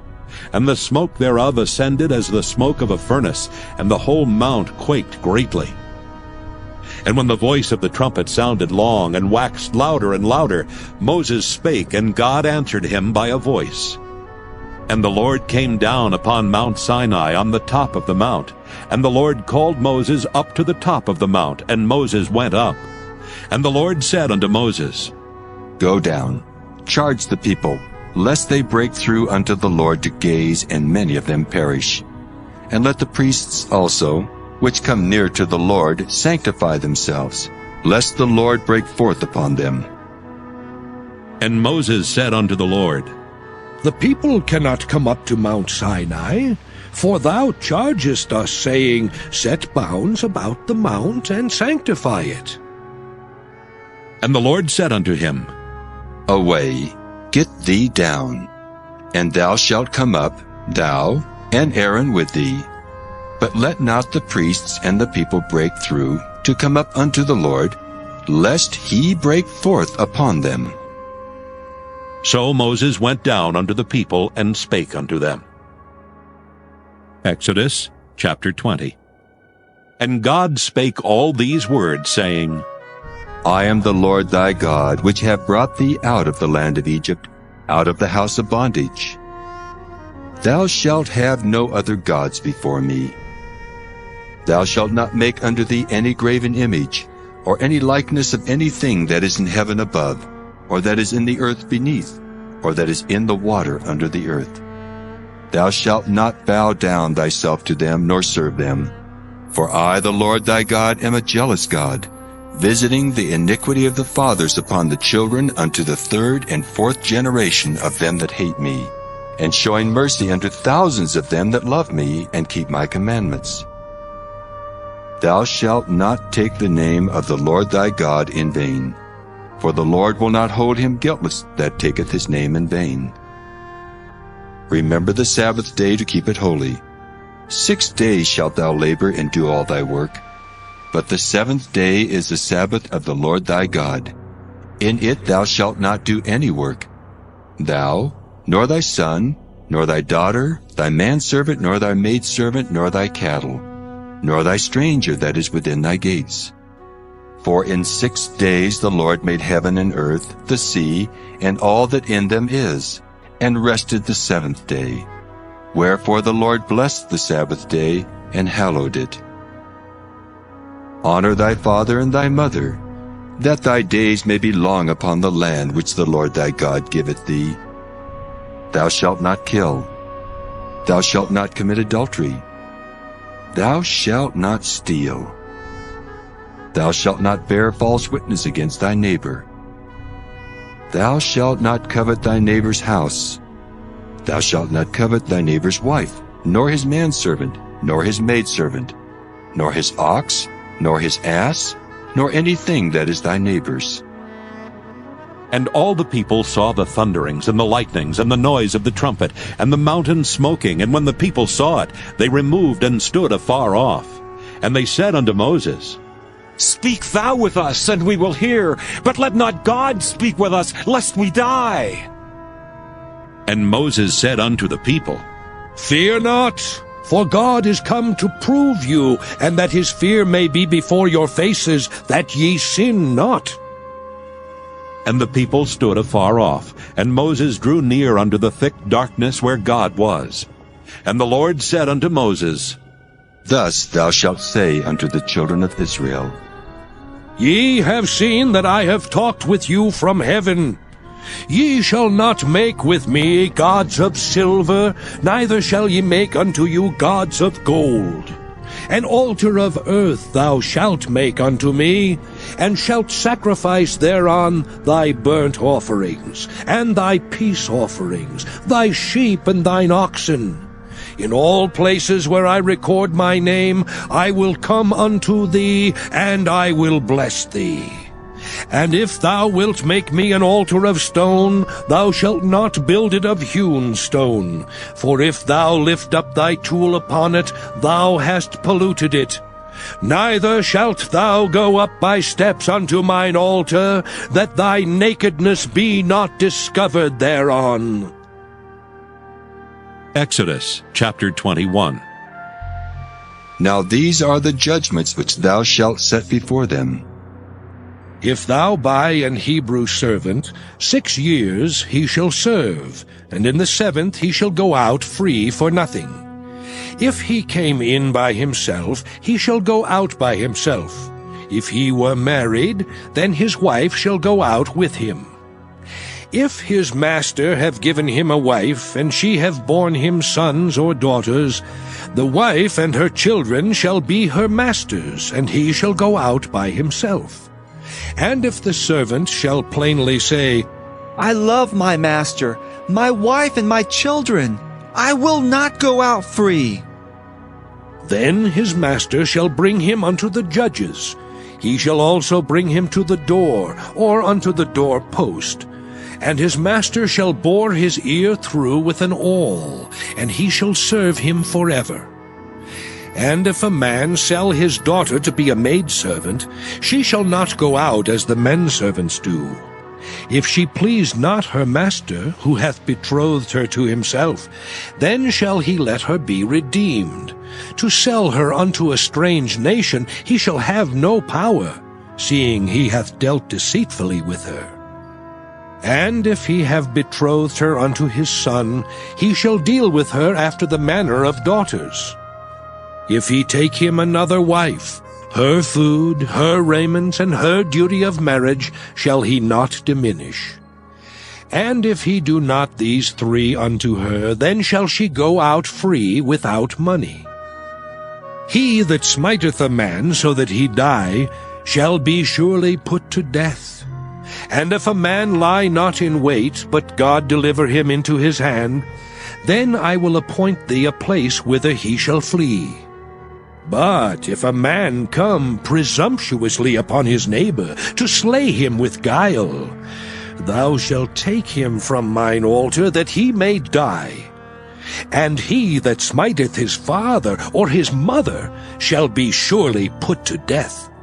And he that stealeth a man and selleth him, or if he be found in his hand, he shall surely be put to death.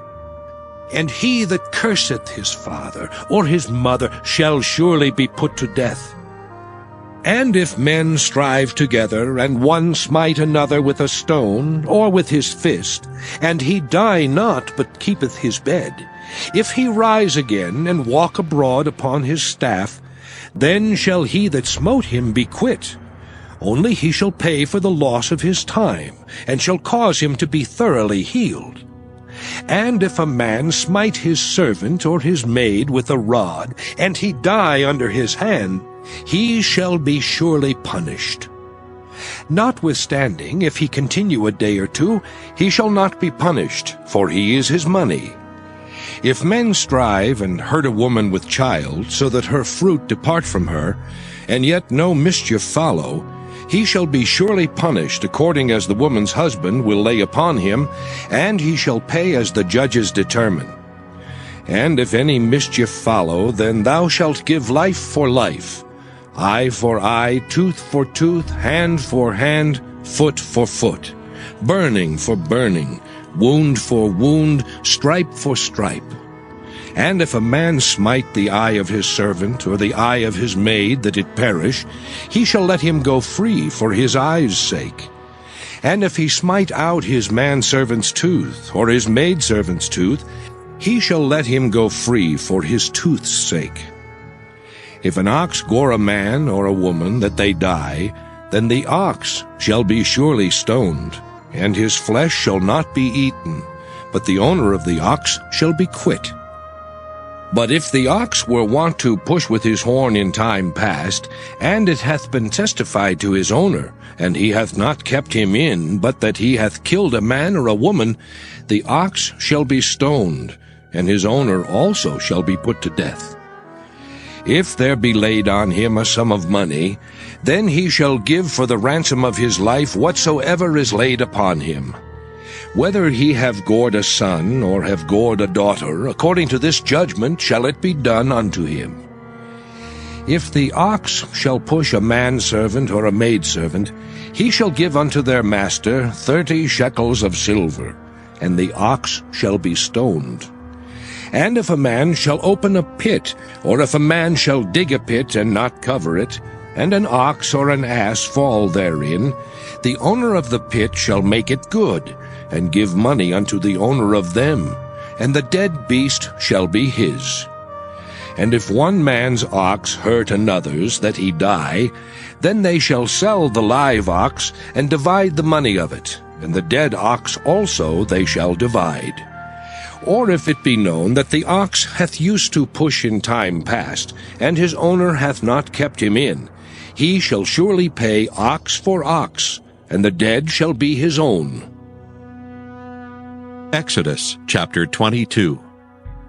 If a man shall steal an ox or a sheep, and kill it or sell it, he shall restore 5 oxen for an ox, and 4 sheep for a sheep. If a thief be found breaking up, and be smitten that he die, there shall no blood be shed for him. If the sun be risen upon him, there shall be blood shed for him, for he should make full restitution. If he have nothing, then he shall be sold for his theft. If the theft be certainly found in his hand alive, whether it be ox or ass or sheep, he shall restore double. If a man shall cause a field or vineyard to be eaten, and shall put in his beast, and shall feed in another man's field, of the best of his own field and of the best of his own vineyard shall he make restitution. If fire break out and catch in thorns, so that the stacks of corn or the standing corn or the field be consumed therewith, he that kindled the fire shall surely make restitution.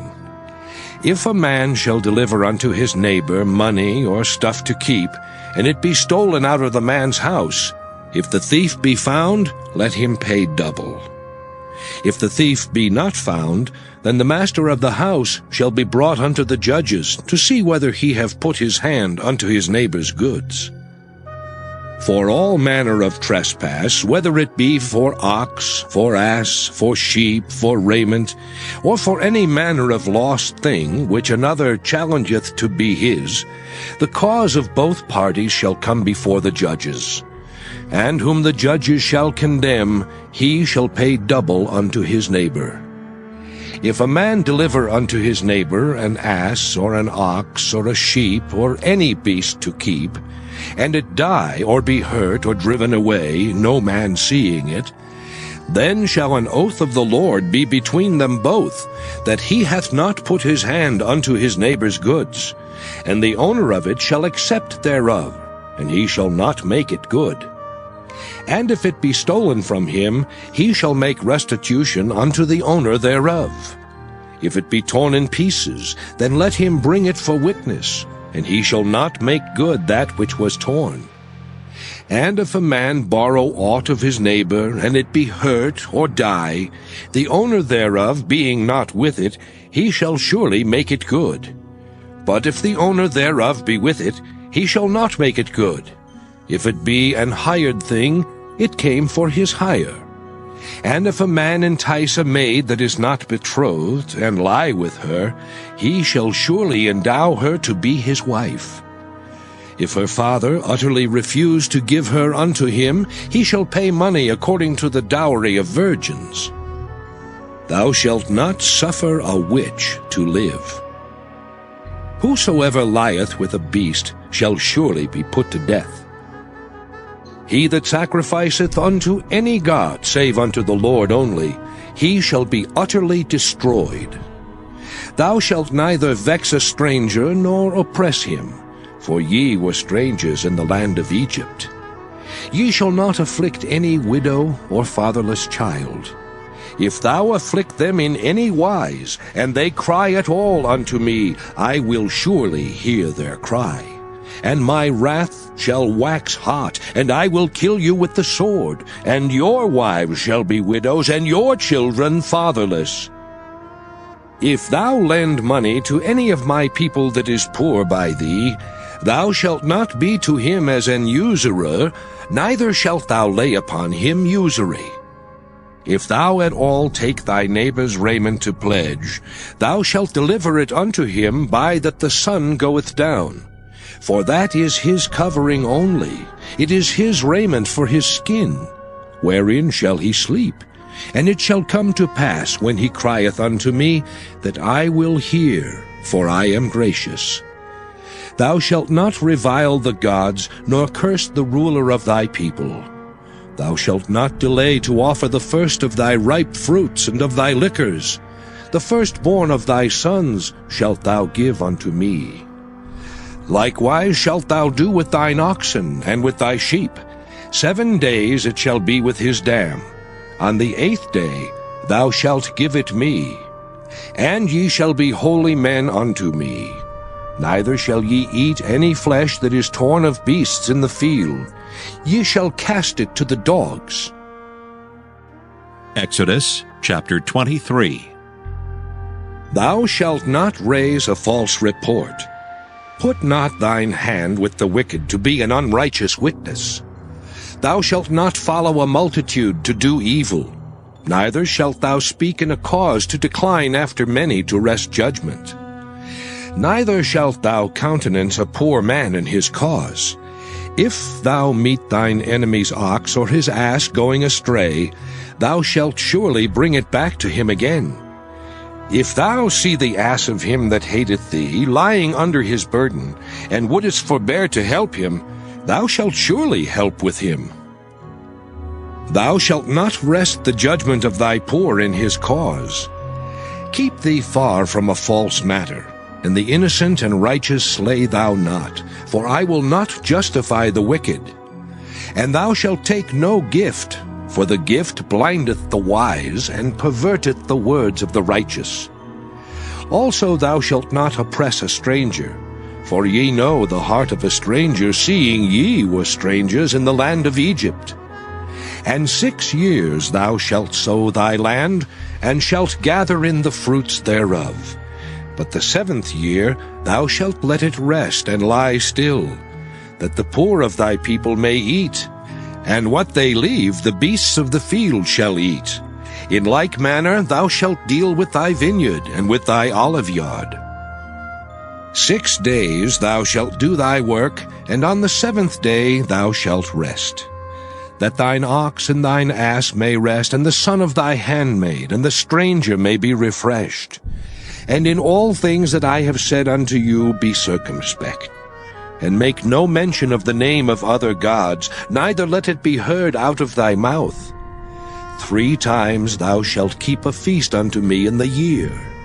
Thou shalt keep the feast of unleavened bread.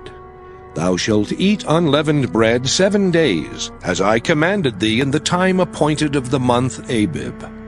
For in it thou camest out from Egypt, and none shall appear before me empty.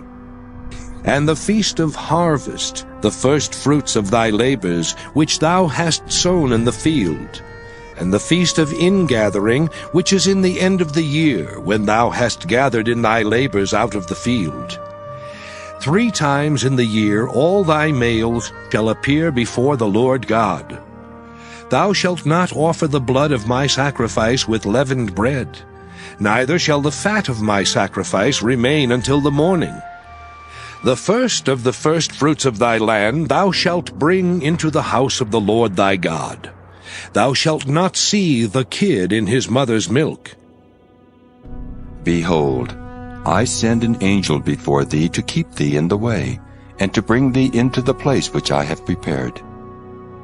Beware of him, and obey his voice. Provoke him not, for he will not pardon your transgressions, for my name is in him.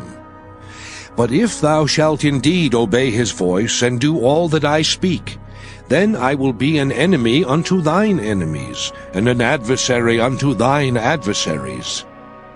For mine angel shall go before thee, and bring thee in unto the Amorites, and the Hittites, and the Perizzites, and the Canaanites, and Hivites, and the Jebusites, and I will cut them off.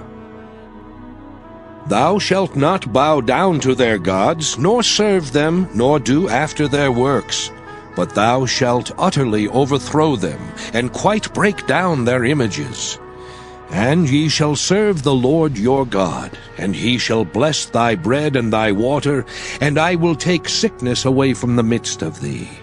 There shall nothing cast their young, nor be barren in thy land. The number of thy days I will fulfill. I will send my fear before thee, and will destroy all the people to whom thou shalt come, and I will make all thine enemies turn their backs unto thee. And I will send hornets before thee, which shall drive out the Hivite, the Canaanite, and the Hittite from before thee. I will not drive them out from before thee in 1 year, lest the land become desolate, and the beast of the field multiply against thee. By little and little I will drive them out from before thee, until thou be increased and inherit the land. And I will set thy bounds from the Red Sea even unto the sea of the Philistines, and from the desert unto the river. For I will deliver the inhabitants of the land into your hand, and thou shalt drive them out before thee. Thou shalt make no covenant with them, nor with their gods. They shall not dwell in thy land, lest they make thee sin against me. For if thou serve their gods, it will surely be a snare unto thee. Exodus chapter 24. And he said unto Moses, Come up unto the Lord, thou and Aaron, Nadab and Abihu, and 70 of the elders of Israel, and worship ye afar off. And Moses alone shall come near the Lord. But they shall not come nigh, neither shall the people go up with him.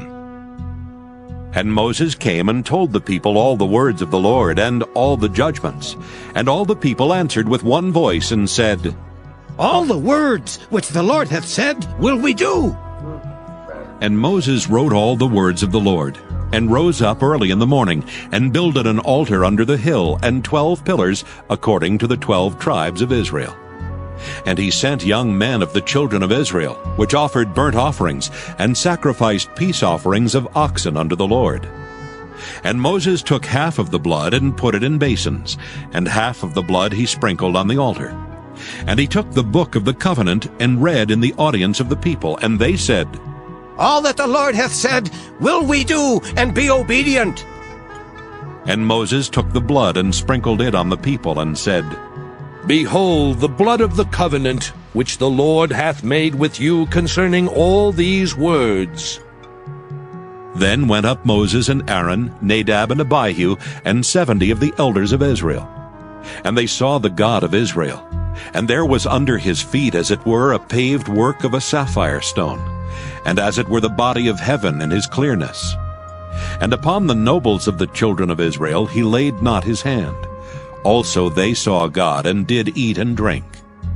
And the Lord said unto Moses, Come up to me into the mount, and be there, and I will give thee tables of stone, and a law and commandments which I have written, that thou mayest teach them. And Moses rose up, and his minister Joshua. And Moses went up into the mount of God. And he said unto the elders, Tarry ye here for us, until we come again unto you. And behold, Aaron and Hur are with you. If any man have any matters to do, let him come unto them. And Moses went up into the mount, and a cloud covered the mount. And the glory of the Lord abode upon Mount Sinai, and the cloud covered it 6 days. And the 7th day he called unto Moses out of the midst of the cloud. And the sight of the glory of the Lord was like devouring fire on the top of the mount in the eyes of the children of Israel. And Moses went into the midst of the cloud, and gat him up into the mount. And Moses was in the mount 40 days and 40 nights. Exodus chapter 25. And the Lord spake unto Moses, saying, Speak unto the children of Israel, that they bring me an offering. Of every man that giveth it willingly with his heart, ye shall take my offering. And this is the offering which ye shall take of them: gold and silver and brass, and blue and purple and scarlet, and fine linen and goat's hair, and ram's skins dyed red, and badger's skins, and shittim wood, oil for the light, spices for anointing oil and for sweet incense, onyx stones, and stones to be set in the ephod and in the breastplate. And let them make me a sanctuary, that I may dwell among them, according to all that I show thee, after the pattern of the tabernacle, and the pattern of all the instruments thereof, even so shall ye make it. And they shall make an ark of shittim wood. 2 cubits and a half shall be the length thereof, and 1 cubit and a half the breadth thereof, and 1 cubit and a half the height thereof. And thou shalt overlay it with pure gold, within and without shalt thou overlay it, and shalt make upon it a crown of gold round about. And thou shalt cast 4 rings of gold for it, and put them in the 4 corners thereof, and 2 rings shall be in the one side of it, and 2 rings in the other side of it. And thou shalt make staves of shittim wood, and overlay them with gold. And thou shalt put the staves into the rings by the sides of the ark, that the ark may be borne with them. The staves shall be in the rings of the ark, they shall not be taken from it. And thou shalt put into the ark the testimony which I shall give thee. And thou shalt make a mercy seat of pure gold. 2 cubits and a half shall be the length thereof, and 1 cubit and a half the breadth thereof. And thou shalt make 2 cherubims of gold. Of beaten work shalt thou make them, in the 2 ends of the mercy seat. And make 1 cherub on the one end, and the other cherub on the other end. Even of the mercy seat shall ye make the cherubims on the 2 ends thereof. And the cherubims shall stretch forth their wings on high, covering the mercy seat with their wings, and their faces shall look one to another. Toward the mercy seat shall the faces of the cherubims be. And thou shalt put the mercy seat above upon the ark, and in the ark thou shalt put the testimony that I shall give thee. And there I will meet with thee, and I will commune with thee from above the mercy seat, from between the 2 cherubims which are upon the ark of the testimony, of all things which I will give thee in commandment unto the children of Israel. Thou shalt also make a table of shittim wood. 2 cubits shall be the length thereof, and 1 cubit the breadth thereof, and 1 cubit and a half the height thereof. And thou shalt overlay it with pure gold, and make thereto a crown of gold round about. And thou shalt make unto it a border of an handbreadth round about, and thou shalt make a golden crown to the border thereof round about. And thou shalt make for it 4 rings of gold, and put the rings in the 4 corners that are on the 4 feet thereof. Over against the border shall the rings be for places of the staves to bear the table. And thou shalt make the staves of shittim wood, and overlay them with gold, that the table may be borne with them. And thou shalt make the dishes thereof, and spoons thereof, and covers thereof, and bowls thereof, to cover withal. Of pure gold shalt thou make them. And thou shalt set upon the table showbread before me alway. And thou shalt make a candlestick of pure gold. Of beaten work shall the candlestick be made, his shaft and his branches, his bowls, his knops and his flowers shall be of the same. And 6 branches shall come out of the sides of it, 3 branches of the candlestick out of the one side, and 3 branches of the candlestick out of the other side. 3 bowls made like unto almonds, with a knop and a flower in one branch, and 3 bowls made like almonds in the other branch, with a knop and a flower. So in the 6 branches that come out of the candlestick. And in the candlestick shall be 4 bowls made like unto almonds, with their knops and their flowers. And there shall be a knop under 2 branches of the same, and a knop under 2 branches of the same, and a knop under 2 branches of the same, according to the 6 branches that proceed out of the candlestick. Their knops and their branches shall be of the same. All it shall be one beaten work of pure gold. And thou shalt make the 7 lamps thereof, and they shall light the lamps thereof, that they may give light over against it. And the tongs thereof and the snuff dishes thereof shall be of pure gold. Of a talent of pure gold shall he make it with all these vessels. And look that thou make them after their pattern, which was showed thee in the mount. Exodus chapter 26. Moreover thou shalt make the tabernacle, with 10 curtains of fine twined linen, and blue, and purple, and scarlet. With cherubims of cunning work shalt thou make them. The length of one curtain shall be 28 cubits, and the breadth of one curtain 4 cubits. And every one of the curtains shall have one measure. The 5 curtains shall be coupled together one to another, and other 5 curtains shall be coupled one to another. And thou shalt make loops of blue upon the edge of the one curtain from the selvage in the coupling. And likewise shalt thou make in the uttermost edge of another curtain in the coupling of the second.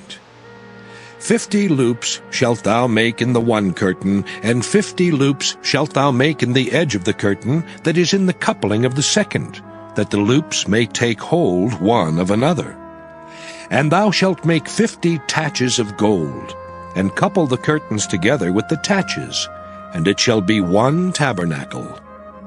And thou shalt make curtains of goat's hair to be a covering upon the tabernacle. 11 curtains shalt thou make. The length of one curtain shall be 30 cubits, and the breadth of one curtain 4 cubits. And the 11 curtains shall be all of one measure. And thou shalt couple 5 curtains by themselves, and 6 curtains by themselves, and shalt double the 6th curtain in the forefront of the tabernacle. And thou shalt make 50 loops on the edge of the one curtain that is outmost in the coupling, and 50 loops in the edge of the curtain which coupleth the second. And thou shalt make 50 taches of brass, and put the taches into the loops, and couple the tent together, that it may be one. And the remnant that remaineth of the curtains of the tent, the half curtain that remaineth, shall hang over the backside of the tabernacle. And a cubit on the one side, and a cubit on the other side of that which remaineth in the length of the curtains of the tent, it shall hang over the sides of the tabernacle on this side and on that side, to cover it.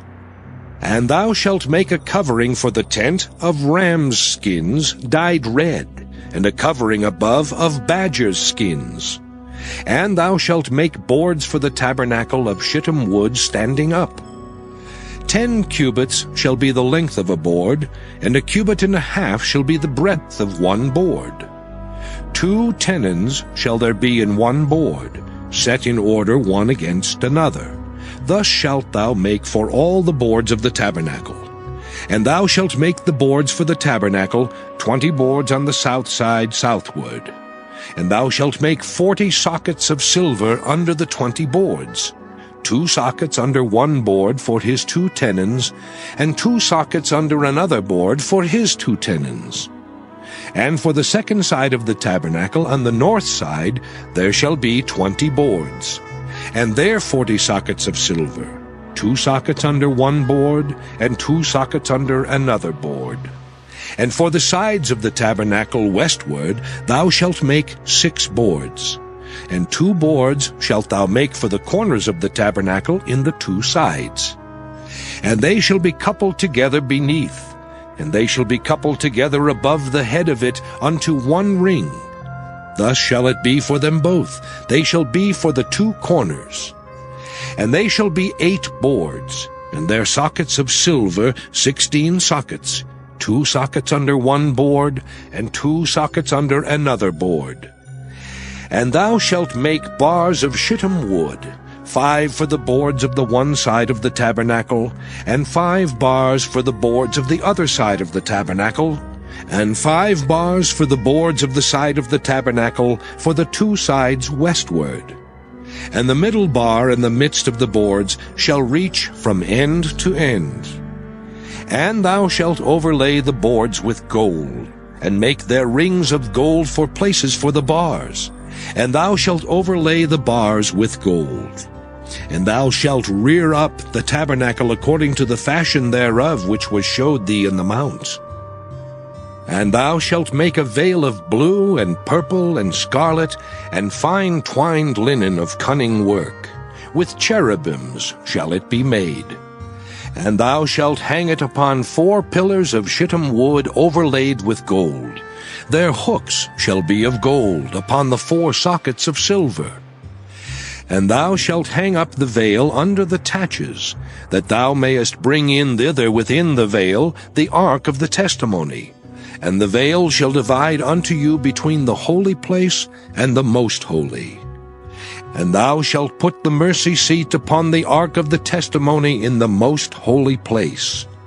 And thou shalt set the table without the veil, and the candlestick over against the table on the side of the tabernacle toward the south. And thou shalt put the table on the north side. And thou shalt make an hanging for the door of the tent of blue and purple and scarlet and fine twined linen, wrought with needlework. And thou shalt make for the hanging 5 pillars of shittim wood, and overlay them with gold, and their hooks shall be of gold, and thou shalt cast 5 sockets of brass for them. Exodus chapter 27. And thou shalt make an altar of shittim wood, 5 cubits long and 5 cubits broad. The altar shall be 4 square, and the height thereof shall be 3 cubits. And thou shalt make the horns of it upon the 4 corners thereof. His horns shall be of the same, and thou shalt overlay it with brass. And thou shalt make his pans to receive his ashes, and his shovels, and his basins, and his flesh hooks, and his fire pans. All the vessels thereof thou shalt make of brass. And thou shalt make for it a grate of network of brass. And upon the net shalt thou make 4 brazen rings in the 4 corners thereof. And thou shalt put it under the compass of the altar beneath, that the net may be even to the midst of the altar. And thou shalt make staves for the altar, staves of shittim wood, and overlay them with brass. And the staves shall be put into the rings, and the staves shall be upon the 2 sides of the altar, to bear it. Hollow with boards shalt thou make it, as it was showed thee in the mount, so shall they make it. And thou shalt make the court of the tabernacle. For the south side southward there shall be hangings for the court of fine twined linen of 100 cubits long for one side. And the 20 pillars thereof and their 20 sockets shall be of brass. The hooks of the pillars and their fillets shall be of silver. And likewise for the north side in length there shall be hangings of 100 cubits long, and his 20 pillars and their 20 sockets of brass, the hooks of the pillars and their fillets of silver. And for the breadth of the court on the west side shall be hangings of 50 cubits, their pillars 10 and their sockets 10. And the breadth of the court on the east side eastward shall be 50 cubits. The hangings of one side of the gate shall be 15 cubits, their pillars 3 and their sockets 3. And on the other side shall be hangings 15 cubits, their pillars 3 and their sockets 3. And for the gate of the court shall be an hanging of 20 cubits, of blue and purple and scarlet and fine twined linen, wrought with needlework. And their pillars shall be 4, and their sockets 4. All the pillars round about the court shall be filleted with silver. Their hooks shall be of silver, and their sockets of brass. The length of the court shall be 100 cubits, and the breadth 50 everywhere, and the height 5 cubits of fine twined linen, and their sockets of brass. All the vessels of the tabernacle in all the service thereof, and all the pins thereof, and all the pins of the court shall be of brass. And thou shalt command the children of Israel that they bring thee pure olive oil beaten for the light, to cause the lamp to burn always. In the tabernacle of the congregation without the veil, which is before the testimony, Aaron and his sons shall order it from evening to morning before the Lord. It shall be a statute forever unto their generations on the behalf of the children of Israel. Exodus chapter 28. And take thou unto thee Aaron thy brother, and his sons with him from among the children of Israel, that he may minister unto me in the priest's office. Even Aaron, Nadab and Abihu, Eleazar and Ithamar, Aaron's sons. And thou shalt make holy garments for Aaron thy brother for glory and for beauty. And thou shalt speak unto all that are wise-hearted, whom I have filled with the spirit of wisdom, that they may make Aaron's garments to consecrate him, that he may minister unto me in the priest's office. And these are the garments which they shall make: a breastplate, and an ephod and a robe, and a broidered coat, a mitre, and a girdle. And they shall make holy garments for Aaron thy brother and his sons, that he may minister unto me in the priest's office. And they shall take gold, and blue, and purple, and scarlet, and fine linen. And they shall make the ephod of gold, of blue, and of purple, of scarlet, and fine twined linen, with cunning work. It shall have the 2 shoulder pieces thereof joined at the 2 edges thereof, and so it shall be joined together. And the curious girdle of the ephod, which is upon it, shall be of the same, according to the work thereof, even of gold, of blue, and purple, and scarlet, and fine twined linen. And thou shalt take 2 onyx stones, and grave on them the names of the children of Israel, 6 of their names on one stone, and the other 6 names of the rest on the other stone, according to their birth. With the work of an engraver in stone, like the engravings of a signet, shalt thou engrave the 2 stones with the names of the children of Israel. Thou shalt make them to be set in ouches of gold. And thou shalt put the 2 stones upon the shoulders of the ephod for stones of memorial unto the children of Israel. And Aaron shall bear their names before the Lord upon his 2 shoulders for a memorial. And thou shalt make ouches of gold, and 2 chains of pure gold at the ends. Of wreathen work shalt thou make them, and fasten the wreathen chains to the ouches. And thou shalt make the breastplate of judgment with cunning work. After the work of the ephod thou shalt make it. Of gold, of blue, and of purple, and of scarlet, and of fine twined linen shalt thou make it. 4 it shall be, being doubled. A span shall be the length thereof, and a span shall be the breadth thereof. And thou shalt set it in settings of stones, even 4 rows of stones. The first row shall be a sardius, a topaz, and a carbuncle. This shall be the first row. And the second row shall be an emerald, a sapphire, and a diamond. And the third row a ligure, an agate, and an amethyst. And the 4th row a beryl, and an onyx, and a jasper. They shall be set in gold in their enclosings. And the stones shall be with the names of the children of Israel, 12, according to their names, like the engravings of a signet. Every one with his name shall they be according to the 12 tribes. And thou shalt make upon the breastplate chains at the ends of wreathen work of pure gold. And thou shalt make upon the breastplate 2 rings of gold, and shalt put the 2 rings on the 2 ends of the breastplate. And thou shalt put the 2 wreathen chains of gold in the 2 rings which are on the ends of the breastplate. And the other 2 ends of the 2 wreathen chains thou shalt fasten in the 2 ouches, and put them on the shoulder pieces of the ephod before it. And thou shalt make 2 rings of gold, and thou shalt put them upon the 2 ends of the breastplate in the border thereof, which is in the side of the ephod inward. And 2 other rings of gold thou shalt make, and shalt put them on the 2 sides of the ephod underneath, toward the forepart thereof, over against the other coupling thereof, above the curious girdle of the ephod. And they shall bind the breastplate by the rings thereof unto the rings of the ephod with a lace of blue, that it may be above the curious girdle of the ephod, and that the breastplate be not loosed from the ephod. And Aaron shall bear the names of the children of Israel in the breastplate of judgment upon his heart, when he goeth in unto the holy place, for a memorial before the Lord continually.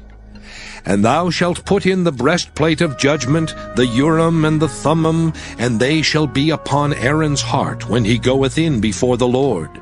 And Aaron shall bear the judgment of the children of Israel upon his heart before the Lord continually. And thou shalt make the robe of the ephod all of blue, and there shall be an hole in the top of it, in the midst thereof. It shall have a binding of woven work round about the whole of it, as it were the whole of an habergeon, that it be not rent. And beneath upon the hem of it thou shalt make pomegranates of blue, and of purple, and of scarlet, round about the hem thereof, and bells of gold between them round about. A golden bell and a pomegranate, a golden bell and a pomegranate, upon the hem of the robe round about. And it shall be upon Aaron to minister, and his sound shall be heard when he goeth in unto the holy place before the Lord, and when he cometh out, that he die not. And thou shalt make a plate of pure gold, and grave upon it, like the engravings of a signet, Holiness to the Lord. And thou shalt put it on a blue lace, that it may be upon the mitre, upon the forefront of the mitre it shall be. And it shall be upon Aaron's forehead, that Aaron may bear the iniquity of the holy things which the children of Israel shall hallow in all their holy gifts. And it shall be always upon his forehead, that they may be accepted before the Lord. And thou shalt embroider the coat of fine linen, and thou shalt make the mitre of fine linen, and thou shalt make the girdle of needlework. And for Aaron's sons thou shalt make coats, and thou shalt make for them girdles, and bonnets shalt thou make for them, for glory and for beauty. And thou shalt put them upon Aaron thy brother, and his sons with him, and shalt anoint them, and consecrate them, and sanctify them, that they may minister unto me in the priest's office. And thou shalt make them linen breeches to cover their nakedness. From the loins even unto the thighs they shall reach. And they shall be upon Aaron and upon his sons when they come in unto the tabernacle of the congregation, or when they come near unto the altar to minister in the holy place, that they bear not iniquity and die. It shall be a statute forever unto him and his seed after him. Exodus chapter 29. And this is the thing that thou shalt do unto them to hallow them, to minister unto me in the priest's office.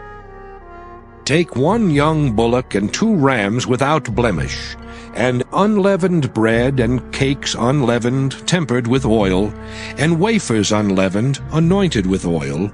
Of wheaten flour shalt thou make them. And thou shalt put them into 1 basket, and bring them in the basket with the bullock and the 2 rams. And Aaron and his sons thou shalt bring unto the door of the tabernacle of the congregation, and shalt wash them with water. And thou shalt take the garments, and put upon Aaron the coat, and the robe of the ephod, and the breastplate, and gird him with the curious girdle of the ephod. And thou shalt put the mitre upon his head, and put the holy crown upon the mitre. Then shalt thou take the anointing oil, and pour it upon his head, and anoint him. And thou shalt bring his sons, and put coats upon them. And thou shalt gird them with girdles, Aaron and his sons, and put the bonnets on them. And the priest's office shall be theirs for a perpetual statute. And thou shalt consecrate Aaron and his sons. And thou shalt cause a bullock to be brought before the tabernacle of the congregation. And Aaron and his sons shall put their hands upon the head of the bullock. And thou shalt kill the bullock before the Lord, by the door of the tabernacle of the congregation. And thou shalt take of the blood of the bullock, and put it upon the horns of the altar with thy finger, and pour all the blood beside the bottom of the altar. And thou shalt take all the fat that covereth the inwards, and the caul that is above the liver, and the 2 kidneys, and the fat that is upon them, and burn them upon the altar.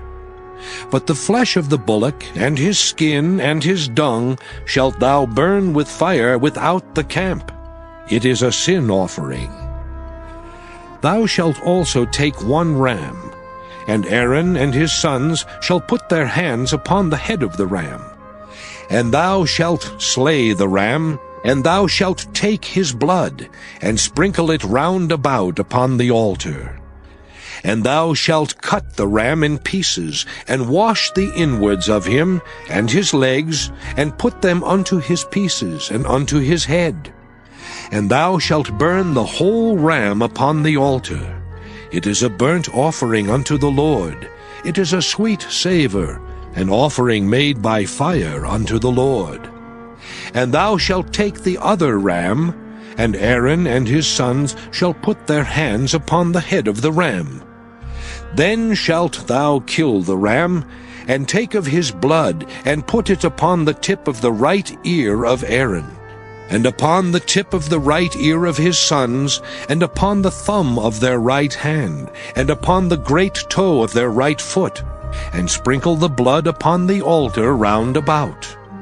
And thou shalt take of the blood that is upon the altar, and of the anointing oil, and sprinkle it upon Aaron, and upon his garments, and upon his sons, and upon the garments of his sons with him. And he shall be hallowed, and his garments, and his sons' garments with him.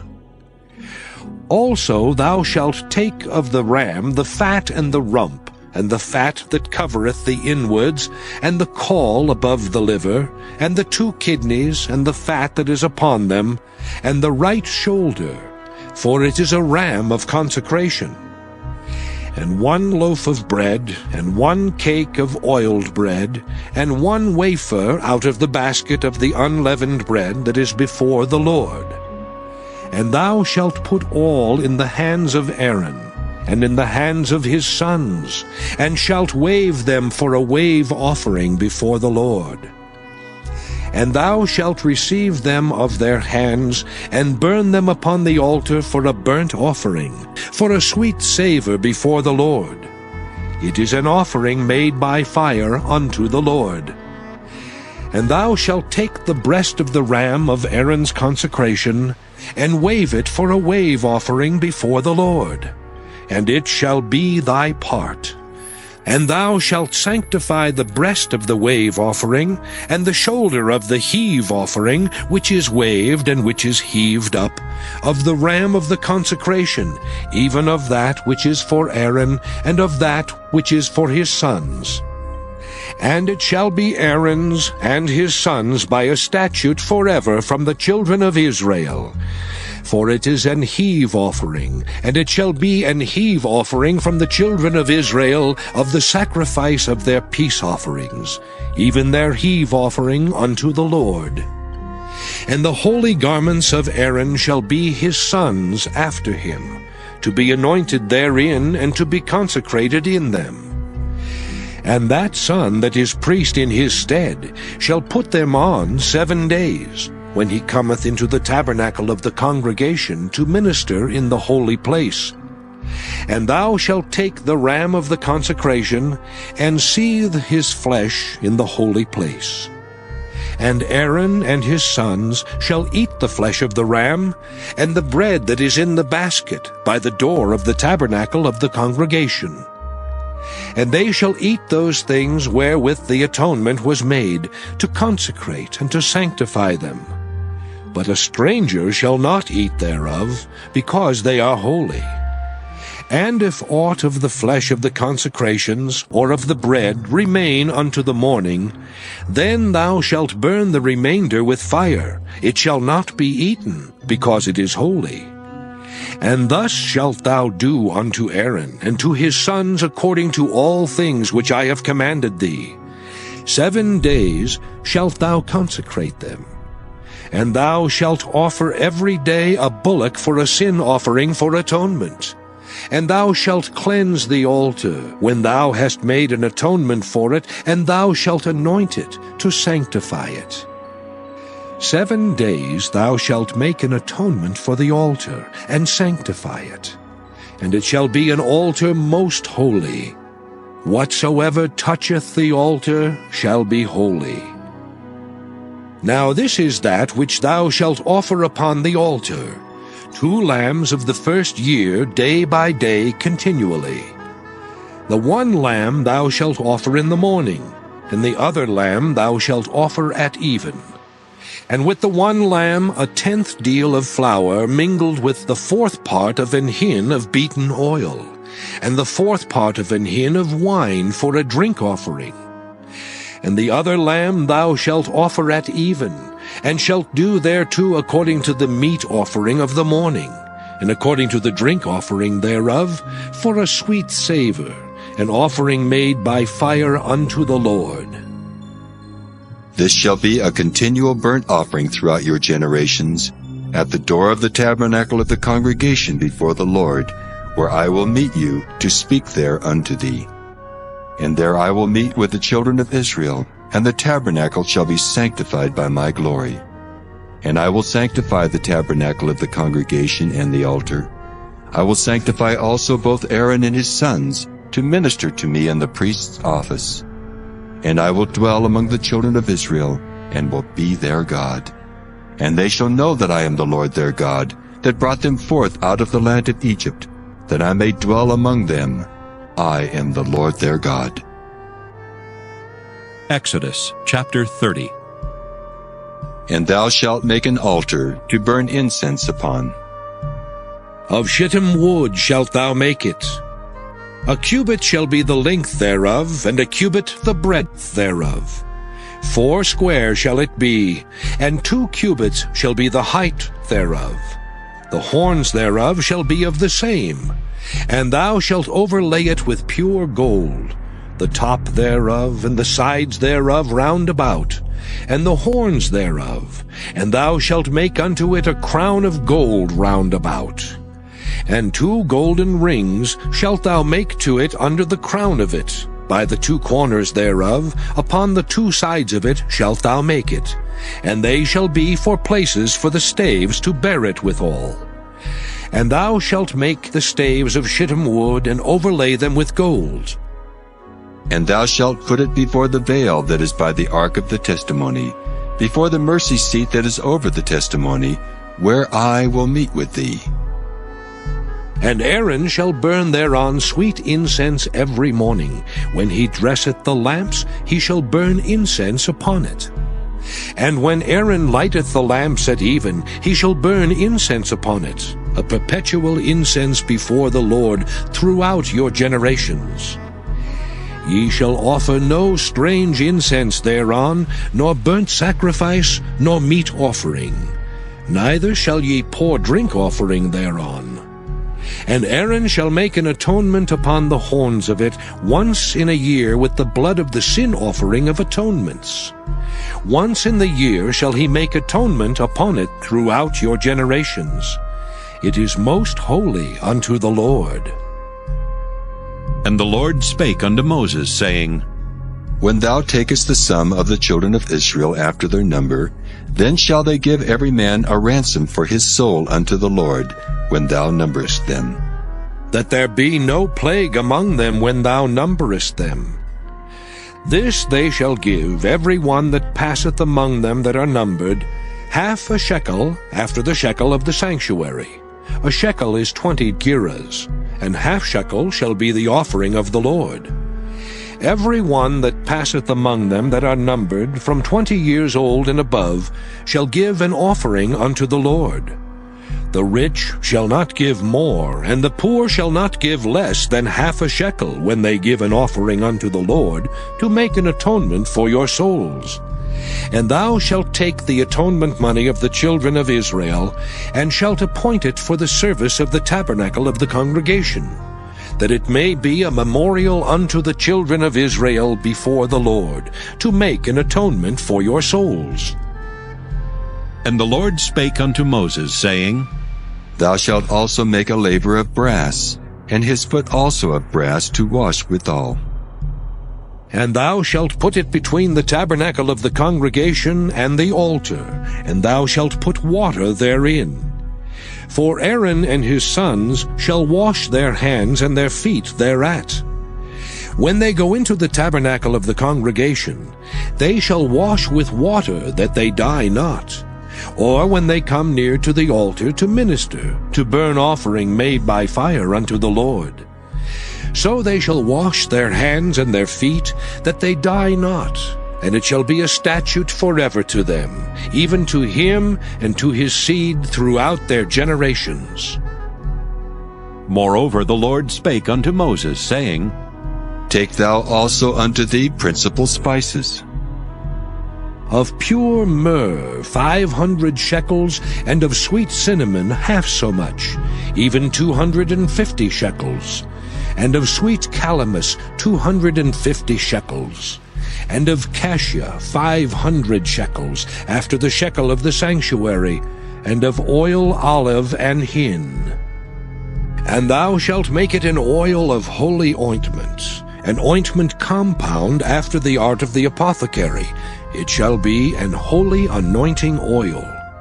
And thou shalt anoint the tabernacle of the congregation therewith, and the ark of the testimony, and the table and all his vessels, and the candlestick and his vessels, and the altar of incense, and the altar of burnt offering with all his vessels, and the laver and his foot. And thou shalt sanctify them, that they may be most holy. Whatsoever toucheth them shall be holy. And thou shalt anoint Aaron and his sons, and consecrate them, that they may minister unto me in the priest's office. And thou shalt speak unto the children of Israel, saying, This shall be an holy anointing oil unto me throughout your generations. Upon man's flesh shall it not be poured, neither shall ye make any other like it, after the composition of it. It is holy, and it shall be holy unto you.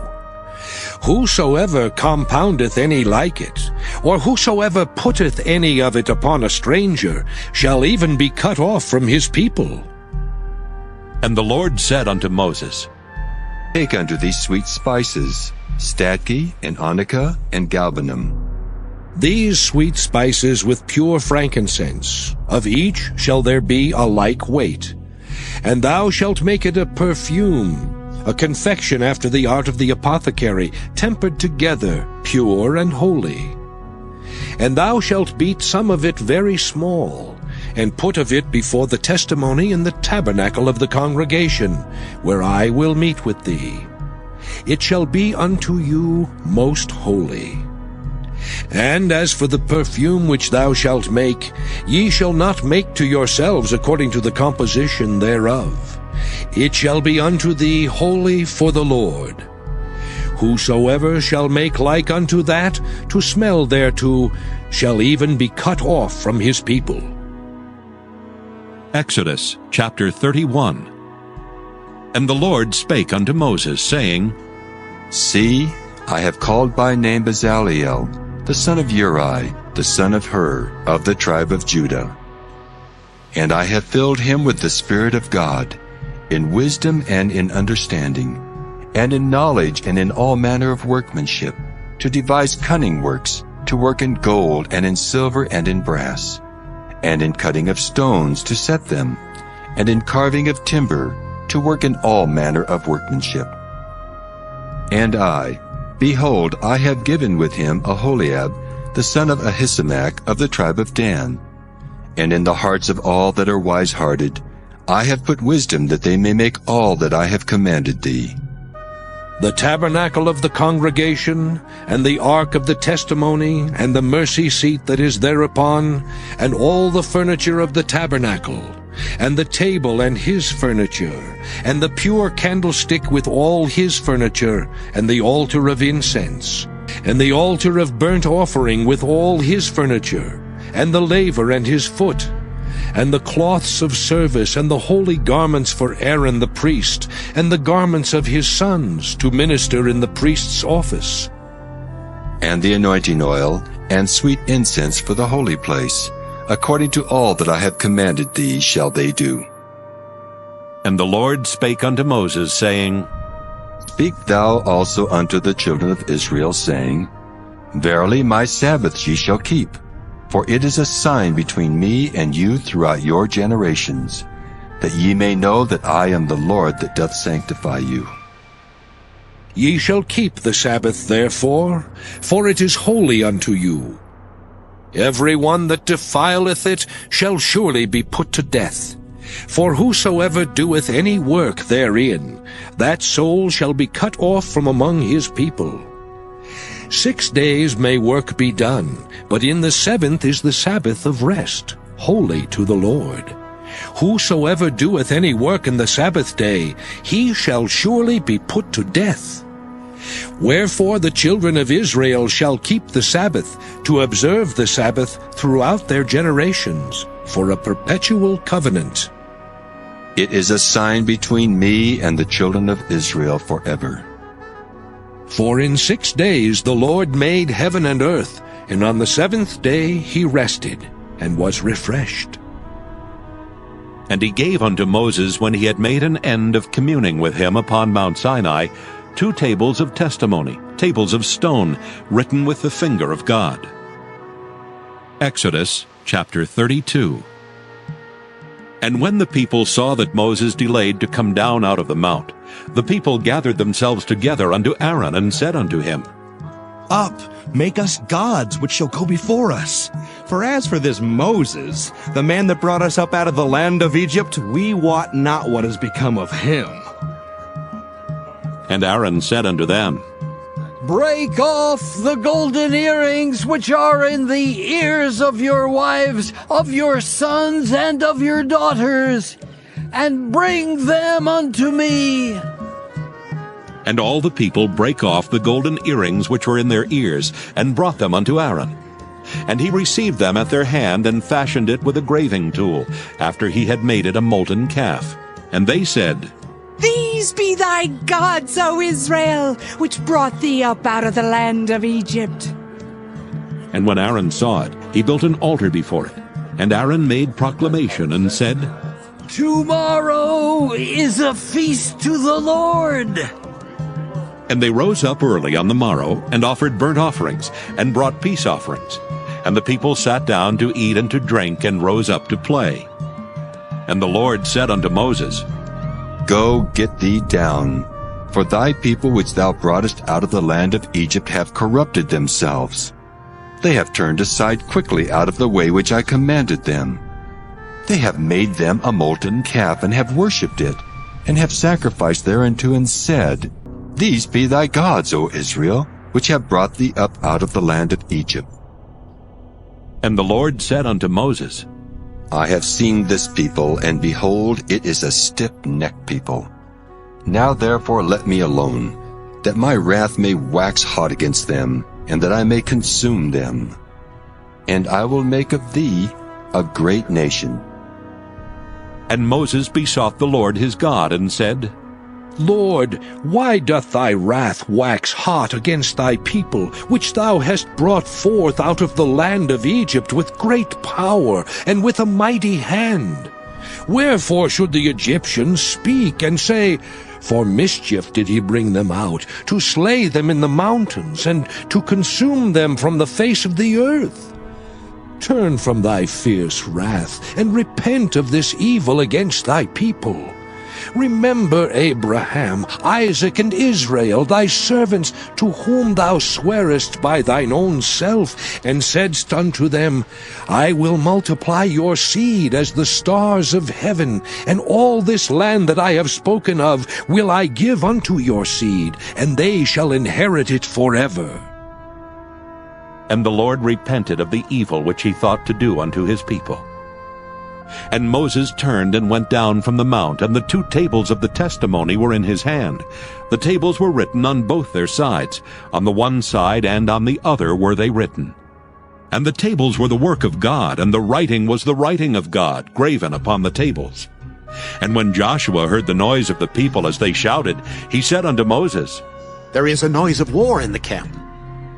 And he said, It is not the voice of them that shout for mastery, neither is it the voice of them that cry for being overcome, but the noise of them that sing do I hear. And it came to pass, as soon as he came nigh unto the camp, that he saw the calf and the dancing. And Moses' anger waxed hot, and he cast the tables out of his hands, and brake them beneath the mount. And he took the calf which they had made, and burnt it in the fire, and ground it to powder, and strawed it upon the water, and made the children of Israel drink of it. And Moses said unto Aaron, What did this people unto thee, that thou hast brought so great a sin upon them? And Aaron said, Let not the anger of my Lord wax hot. Thou knowest the people, that they are set on mischief. For they said unto me, Make us gods, which shall go before us. For as for this Moses, the man that brought us up out of the land of Egypt, we wot not what is become of him. And I said unto them, Whosoever hath any gold, let them break it off. So they gave it me. Then I cast it into the fire, and there came out this calf. And when Moses saw that the people were naked, for Aaron had made them naked unto their shame among their enemies, then Moses stood in the gate of the camp and said, Who is on the Lord's side? Let him come unto me. And all the sons of Levi gathered themselves together unto him. And he said unto them, Thus saith the Lord God of Israel, Put every man his sword by his side, and go in and out from gate to gate throughout the camp, and slay every man his brother, and every man his companion, and every man his neighbor. And the children of Levi did according to the word of Moses. And there fell of the people that day about 3,000 men. For Moses had said, Consecrate yourselves today to the Lord, even every man upon his son, and upon his brother, that he may bestow upon you a blessing this day. And it came to pass on the morrow that Moses said unto the people, Ye have sinned a great sin, and now I will go up unto the Lord. Peradventure I shall make an atonement for your sin. And Moses returned unto the Lord and said, Oh, this people have sinned a great sin, and have made them gods of gold. Yet now, if thou wilt forgive their sin, and if not, blot me, I pray thee, out of thy book which thou hast written. And the Lord said unto Moses, Whosoever hath sinned against me, him will I blot out of my book.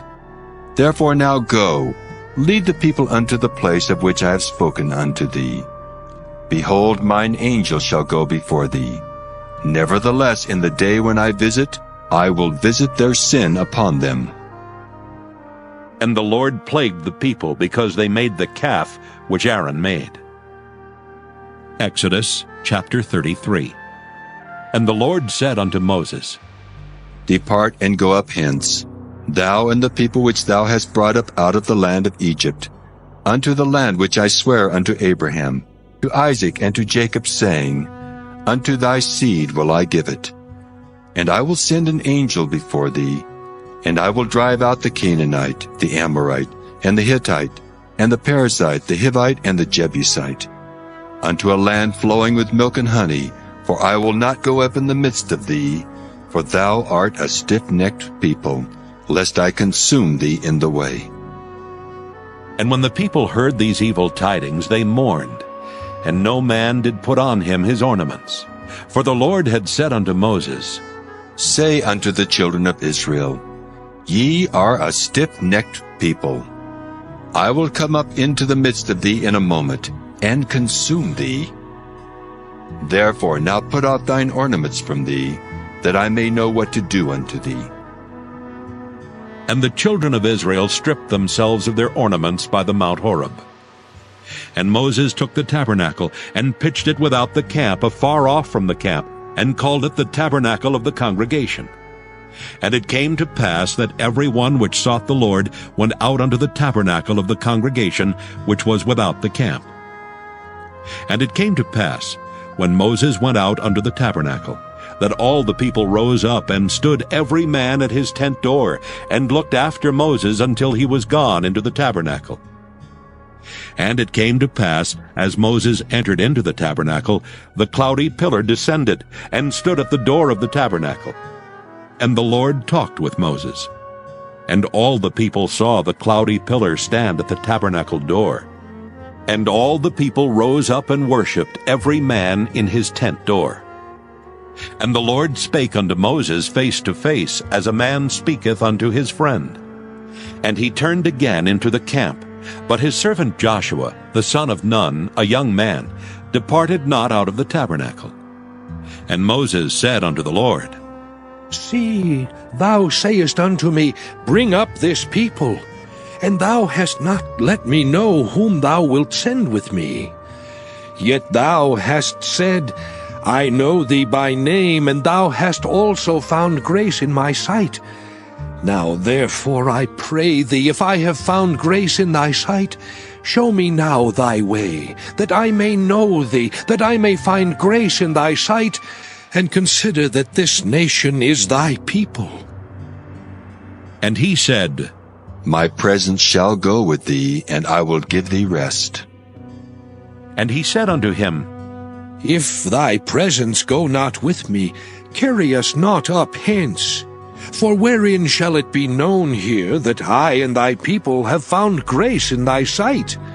Is it not in that thou goest with us? So shall we be separated, I and thy people, from all the people that are upon the face of the earth. And the Lord said unto Moses, I will do this thing also that thou hast spoken, for thou hast found grace in my sight, and I know thee by name. And he said, I beseech thee, show me thy glory. And he said, I will make all my goodness pass before thee, and I will proclaim the name of the Lord before thee, and will be gracious to whom I will be gracious, and will show mercy on whom I will show mercy. And he said, Thou canst not see my face, for there shall no man see me and live. And the Lord said, Behold, there is a place by me, and thou shalt stand upon a rock. And it shall come to pass, while my glory passeth by, that I will put thee in a cleft of the rock, and will cover thee with my hand while I pass by. And I will take away mine hand, and thou shalt see my back parts, but my face shall not be seen. Exodus chapter 34. And the Lord said unto Moses, Hew thee 2 tables of stone like unto the first, and I will write upon these tables the words that were in the first tables which thou breakest.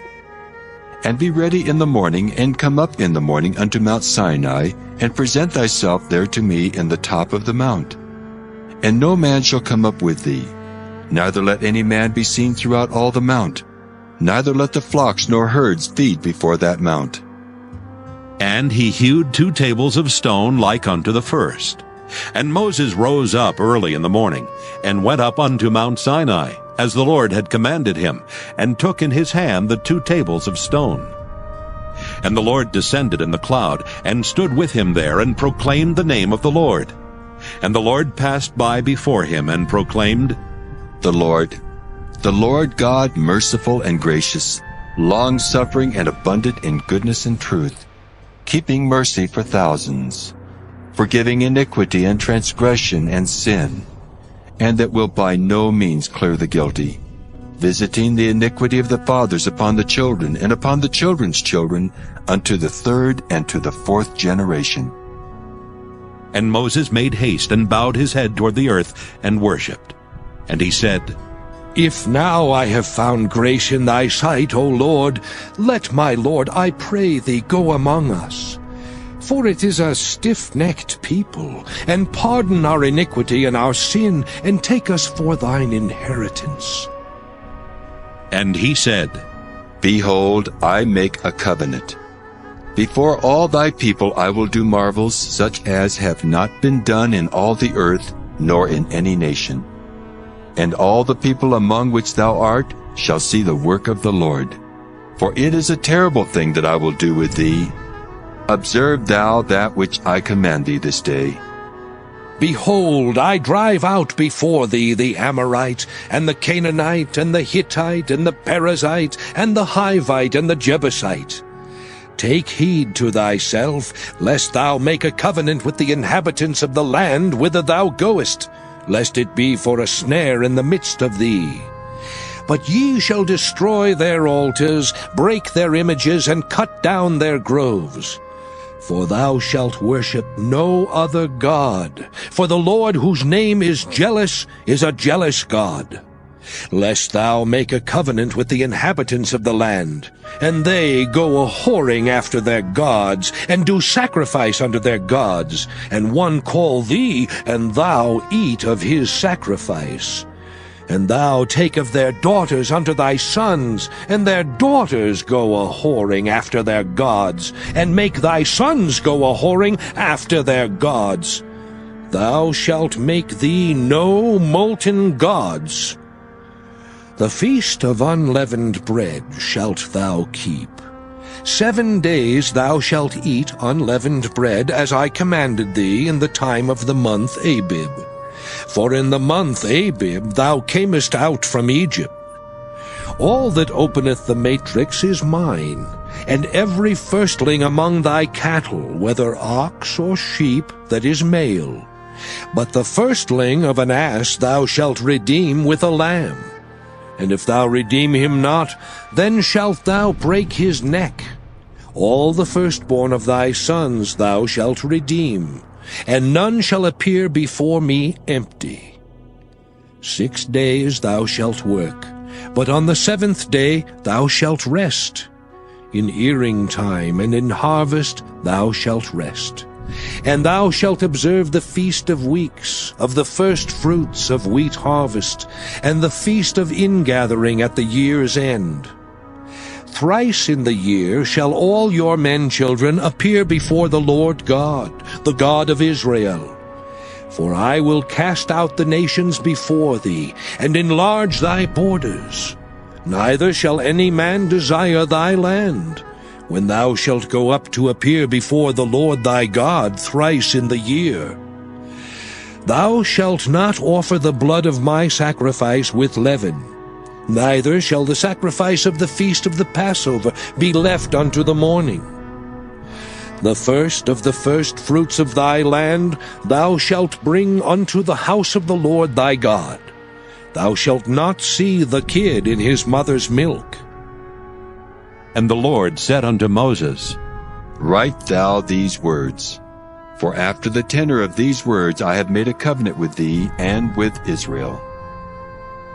And he was there with the Lord 40 days and 40 nights. He did neither eat bread nor drink water. And he wrote upon the tables the words of the covenant, the 10 commandments. And it came to pass, when Moses came down from Mount Sinai with the 2 tables of testimony in Moses' hand, when he came down from the mount, that Moses wist not that the skin of his face shone while he talked with him. And when Aaron and all the children of Israel saw Moses, behold, the skin of his face shone, and they were afraid to come nigh him. And Moses called unto them, and Aaron and all the rulers of the congregation returned unto him, and Moses talked with them. And afterward all the children of Israel came nigh, and he gave them in commandment all that the Lord had spoken with him in Mount Sinai. Until Moses had done speaking with them, he put a veil on his face. But when Moses went in before the Lord to speak with him, he took the veil off until he came out. And he came out and spake unto the children of Israel that which he was commanded. And the children of Israel saw the face of Moses, that the skin of Moses' face shone. And Moses put the veil upon his face again, until he went in to speak with him.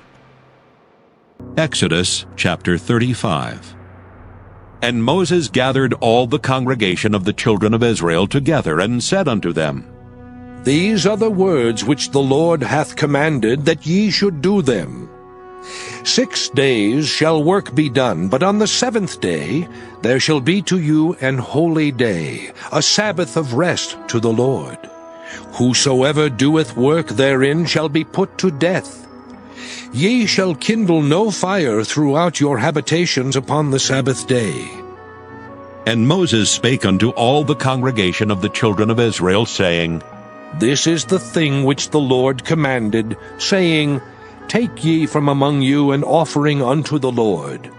Whosoever is of a willing heart, let him bring it, an offering of the Lord, gold and silver and brass, and blue and purple and scarlet, and fine linen, and goat's hair, and ram's skins dyed red, and badger's skins, and shittim wood, and oil for the light, and spices for anointing oil, and for the sweet incense, and onyx stones, and stones to be set for the ephod, and for the breastplate. And every wise-hearted among you shall come, and make all that the Lord hath commanded.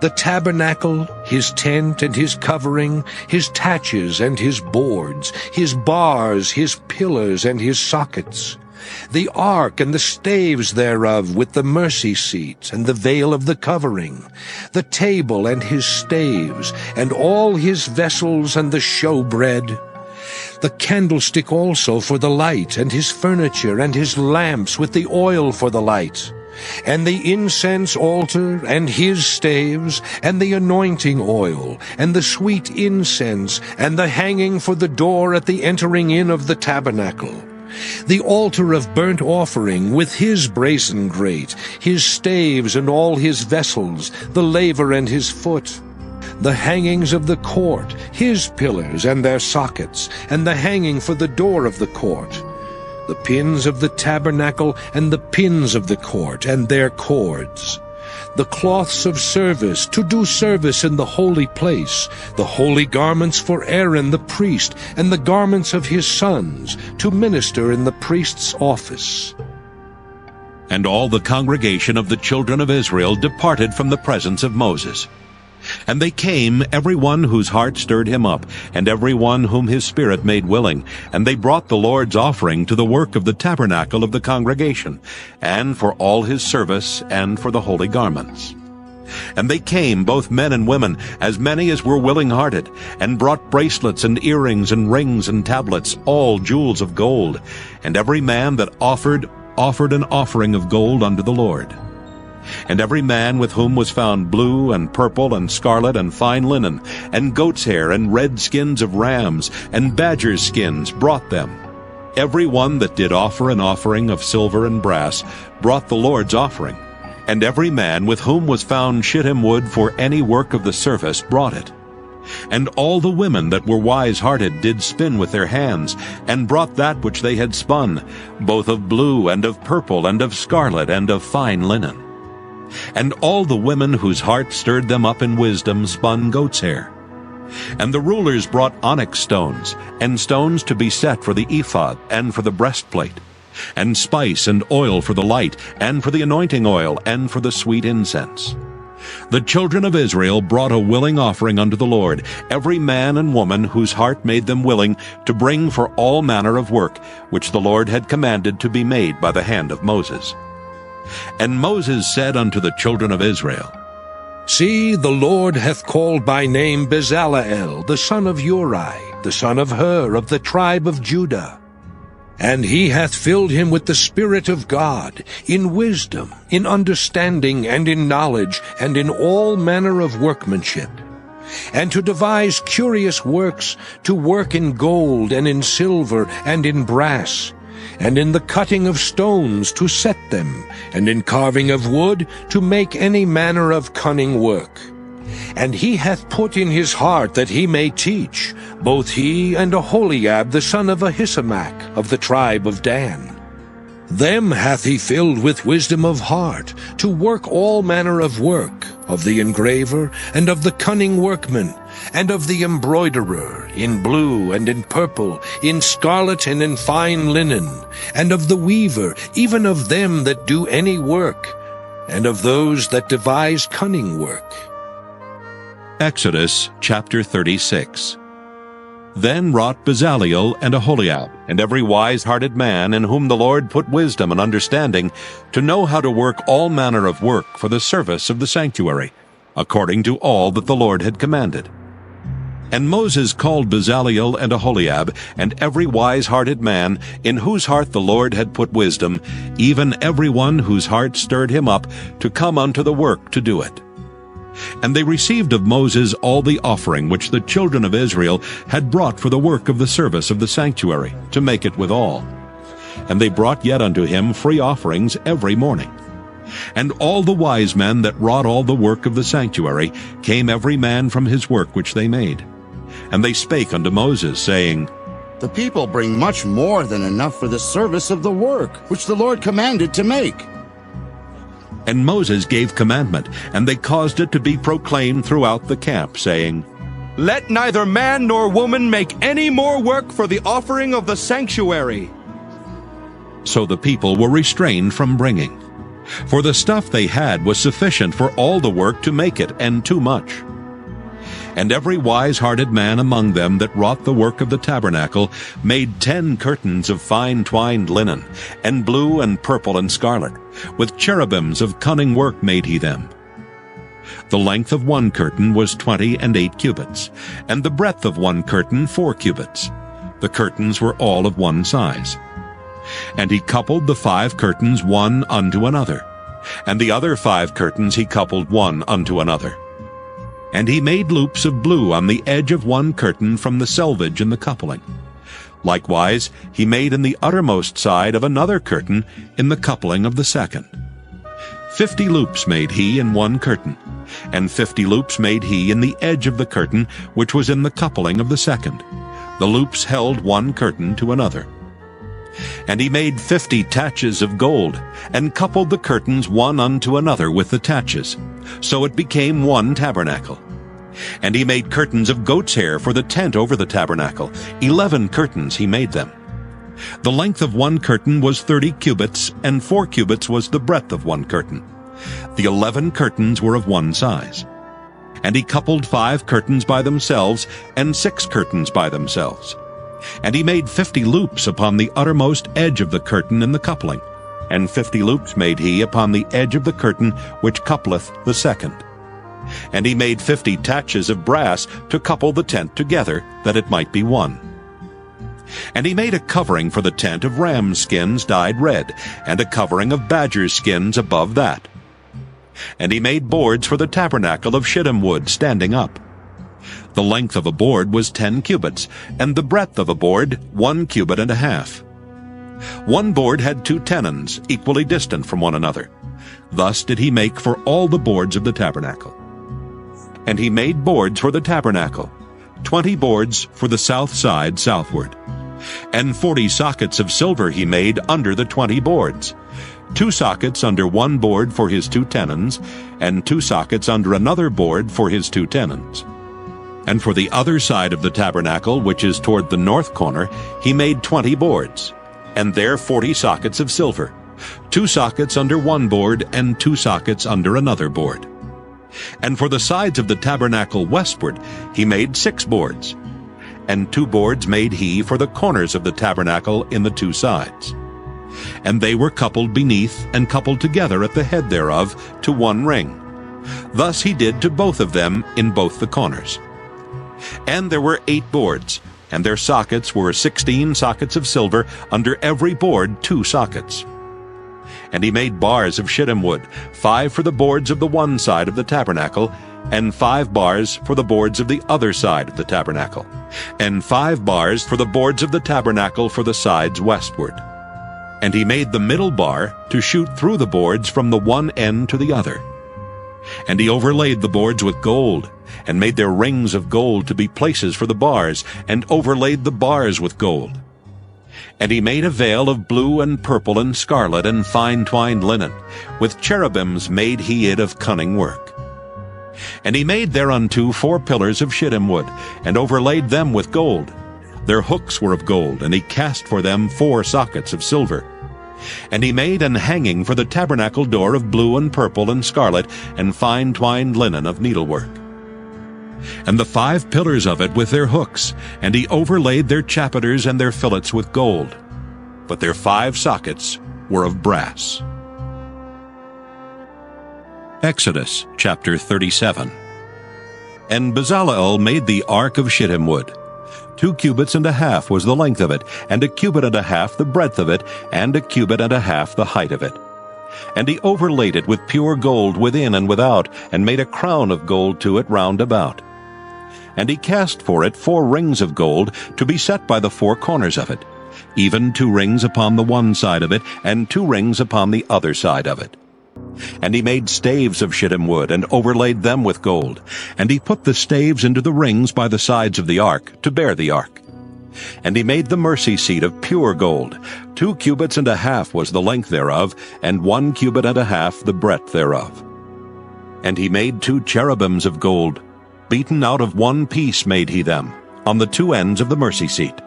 1 cherub on the end on this side, and another cherub on the other end on that side. Out of the mercy seat made he the cherubims on the 2 ends thereof. And the cherubims spread out their wings on high, and covered with their wings over the mercy seat, with their faces one to another. Even to the mercy seatward were the faces of the cherubims. And he made the table of shittim wood. 2 cubits was the length thereof, and 1 cubit the breadth thereof, and 1 cubit and a half the height thereof. And he overlaid it with pure gold, and made thereunto a crown of gold round about. Also he made thereunto a border of an handbreadth round about, and made a crown of gold for the border thereof round about. And he cast for it 4 rings of gold, and put the rings upon the 4 corners that were in the 4 feet thereof. Over against the border were the rings, the places for the staves to bear the table. And he made the staves of shittim wood, and overlaid them with gold to bear the table. And he made the vessels which were upon the table, his dishes and his spoons and his bowls, and his covers to cover withal of pure gold. And he made the candlestick of pure gold. Of beaten work made he the candlestick. His shaft and his branch, his bowls, his knops and his flowers were of the same. And 6 branches going out of the sides thereof. 3 branches of the candlestick out of the one side thereof, and 3 branches of the candlestick out of the other side thereof. 3 bowls made after the fashion of almonds in one branch, a knop and a flower. And 3 bowls made like almonds in another branch, a knop and a flower. So throughout the 6 branches going out of the candlestick. And in the candlestick were 4 bowls made like almonds, his knops and his flowers. And a knop under 2 branches of the same, and a knop under 2 branches of the same, and a knop under 2 branches of the same, according to the 6 branches going out of it. Their knops and their branches were of the same. All of it was one beaten work of pure gold. And he made his 7 lamps, and his snuffers, and his snuff dishes of pure gold. Of a talent of pure gold made he it, and all the vessels thereof. And he made the incense altar of shittim wood. The length of it was 1 cubit, and the breadth of it 1 cubit. It was 4 square, and 2 cubits was the height of it. The horns thereof were of the same. And he overlaid it with pure gold, both the top of it and the sides thereof round about, and the horns of it. Also he made unto it a crown of gold round about. And he made 2 rings of gold for it under the crown thereof, by the 2 corners of it, upon the 2 sides thereof, to be places for the staves to bear it withal. And he made the staves of shittim wood, and overlaid them with gold. And he made the holy anointing oil, and the pure incense of sweet spices, according to the work of the apothecary. Exodus chapter 38. And he made the altar of burnt offering of shittim wood. 5 cubits was the length thereof, and 5 cubits the breadth thereof. It was 4 square, and 3 cubits the height thereof. And he made the horns thereof on the four corners of it. The horns thereof were of the same, and he overlaid it with brass.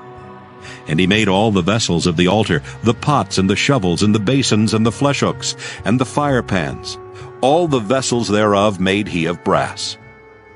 And he made for the altar a brazen grate of network under the compass thereof, beneath unto the midst of it.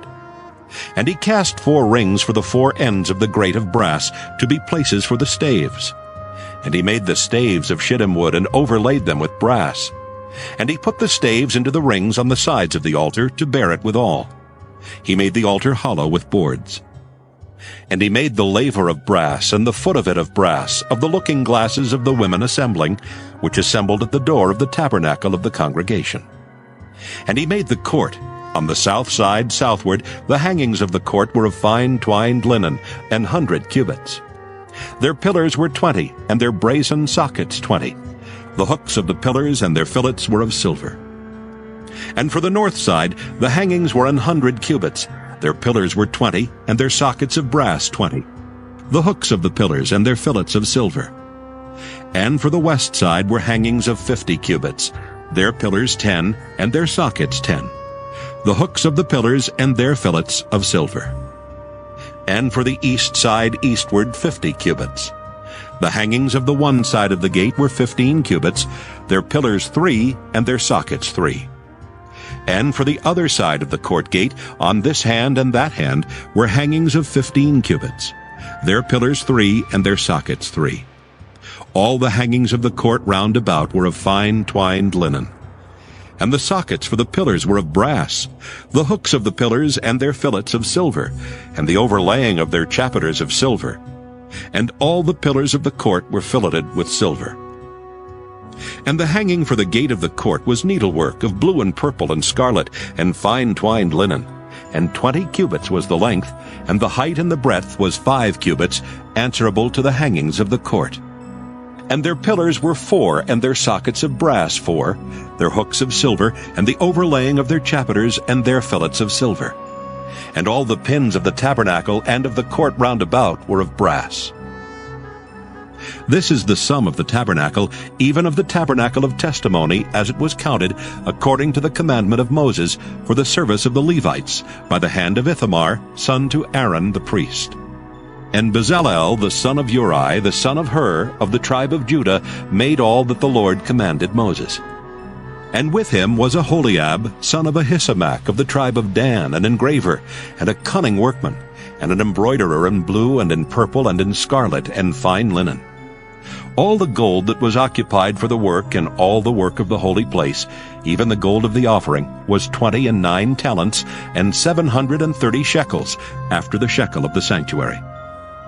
And the silver of them that were numbered of the congregation was 100 talents, and 1,763 shekels, after the shekel of the sanctuary. A beka for every man, that is, half a shekel, after the shekel of the sanctuary, for every one that went to be numbered, from 20 years old and upward, for 600,000 and 3,550 men. And of the 100 talents of silver were cast the sockets of the sanctuary and the sockets of the veil, 100 sockets of the 100 talents, a talent for a socket. And of the 1,775 shekels he made hooks for the pillars, and overlaid their chapiters, and filleted them. And the brass of the offering was 70 talents, and 2,400 shekels. And therewith he made the sockets to the door of the tabernacle of the congregation, and the brazen altar, and the brazen grate for it, and all the vessels of the altar, and the sockets of the court round about, and the sockets of the court gate, and all the pins of the tabernacle, and all the pins of the court round about. Exodus chapter 39. And of the blue and purple and scarlet they made cloths of service, to do service in the holy place, and made the holy garments for Aaron, as the Lord commanded Moses. And he made the ephod of gold, blue, and purple, and scarlet, and fine twined linen. And they did beat the gold into thin plates, and cut it into wires, to work it in the blue, and in the purple, and in the scarlet, and in the fine linen, with cunning work. They made shoulder pieces for it, to couple it together. By the 2 edges was it coupled together. And the curious girdle of his ephod that was upon it was of the same according to the work thereof, of gold, blue, and purple, and scarlet, and fine twined linen, as the Lord commanded Moses. And they wrought onyx stones enclosed in ouches of gold, graven, as signets are graven, with the names of the children of Israel. And he put them on the shoulders of the ephod, that they should be stones for a memorial to the children of Israel, as the Lord commanded Moses. And he made the breastplate of cunning work, like the work of the ephod, of gold, blue, and purple, and scarlet, and fine twined linen. It was 4 square. They made the breastplate double. A span was the length thereof, and a span the breadth thereof, being doubled. And they set in it 4 rows of stones. The first row was a sardius, a topaz, and a carbuncle. This was the first row. And the second row an emerald, a sapphire, and a diamond. And the third row a ligure, an agate, and an amethyst. And the fourth row a beryl, an onyx, and a jasper. They were enclosed in ouches of gold in their enclosings. And the stones were according to the names of the children of Israel, 12, according to their names, like the engravings of a signet, every one with his name according to the 12 tribes. And they made upon the breastplate chains at the ends of wreathen work of pure gold. And they made 2 ouches of gold and 2 gold rings, and put the 2 rings in the 2 ends of the breastplate. And they put the 2 wreathen chains of gold and the 2 rings on the ends of the breastplate. And the 2 ends of the 2 wreathen chains they fastened in the 2 ouches, and put them on the shoulder pieces of the ephod before it.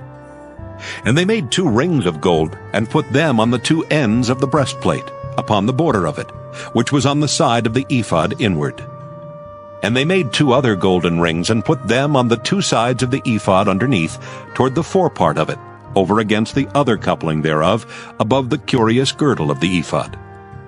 And they did bind the breastplate by his rings under the rings of the ephod with a lace of blue, that it might be above the curious girdle of the ephod, and that the breastplate might not be loosed from the ephod, as the Lord commanded Moses. And he made the robe of the ephod of woven work, all of blue. And there was an hole in the midst of the robe as the hole of an habergeon, with a band round about the hole, that it should not rend.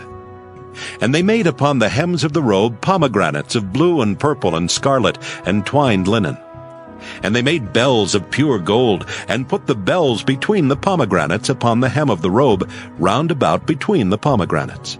A bell and a pomegranate, a bell and a pomegranate, round about the hem of the robe to minister in, as the Lord commanded Moses. And they made coats of fine linen of woven work for Aaron and for his sons, and a mitre of fine linen, and goodly bonnets of fine linen, and linen breeches of fine twined linen, and a girdle of fine twined linen, and blue and purple and scarlet of needlework, as the Lord commanded Moses.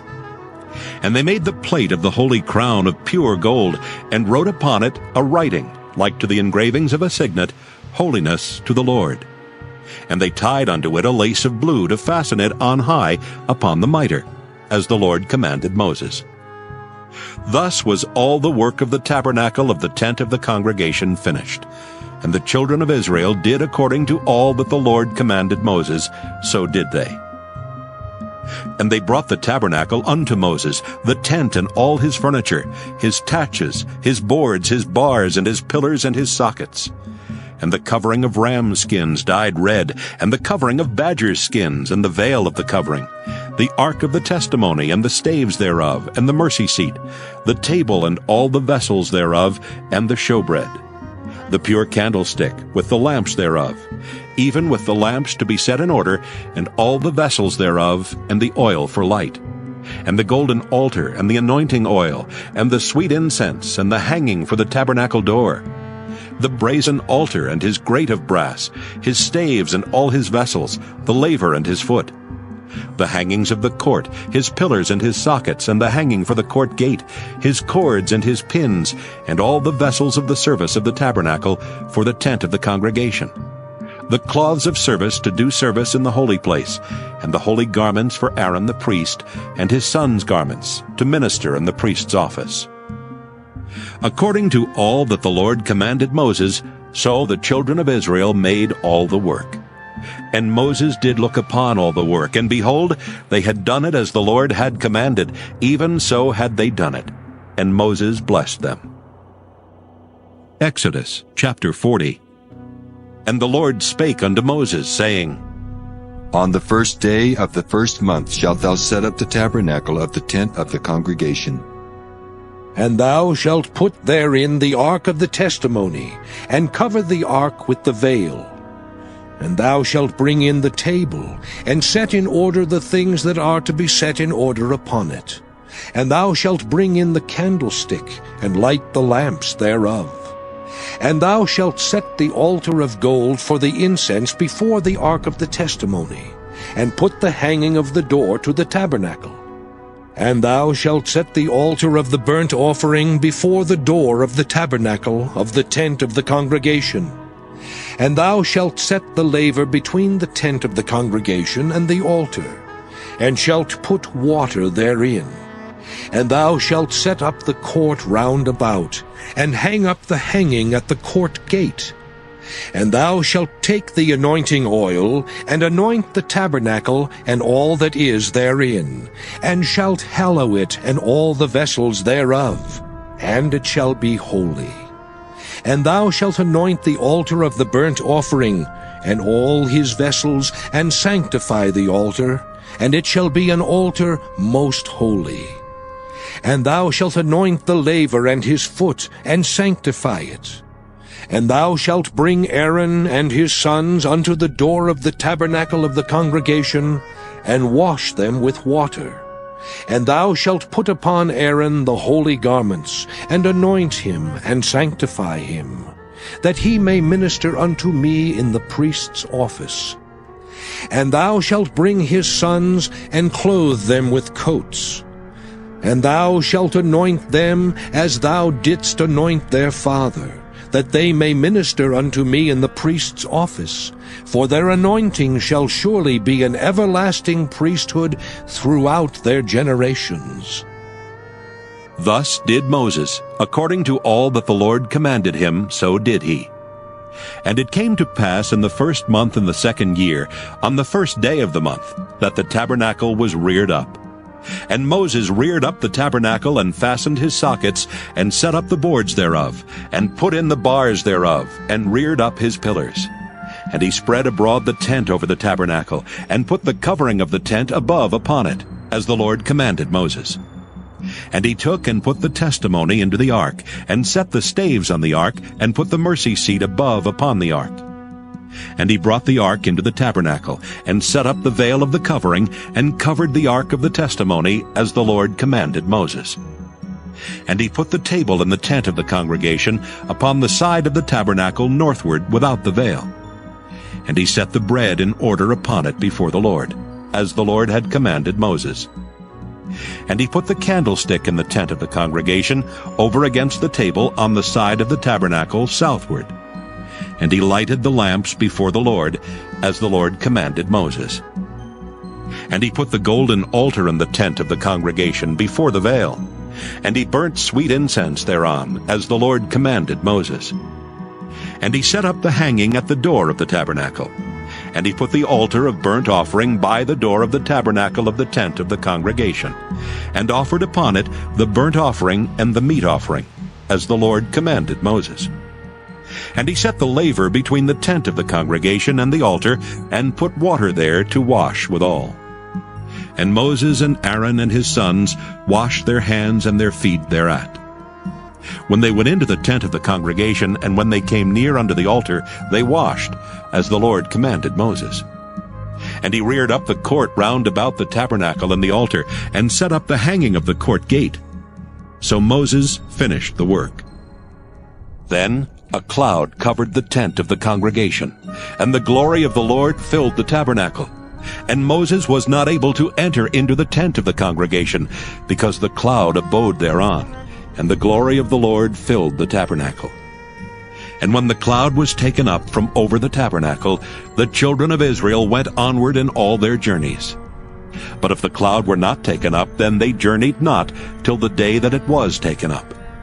For the cloud of the Lord was upon the tabernacle by day, and fire was on it by night, in the sight of all the house of Israel, throughout all their journeys.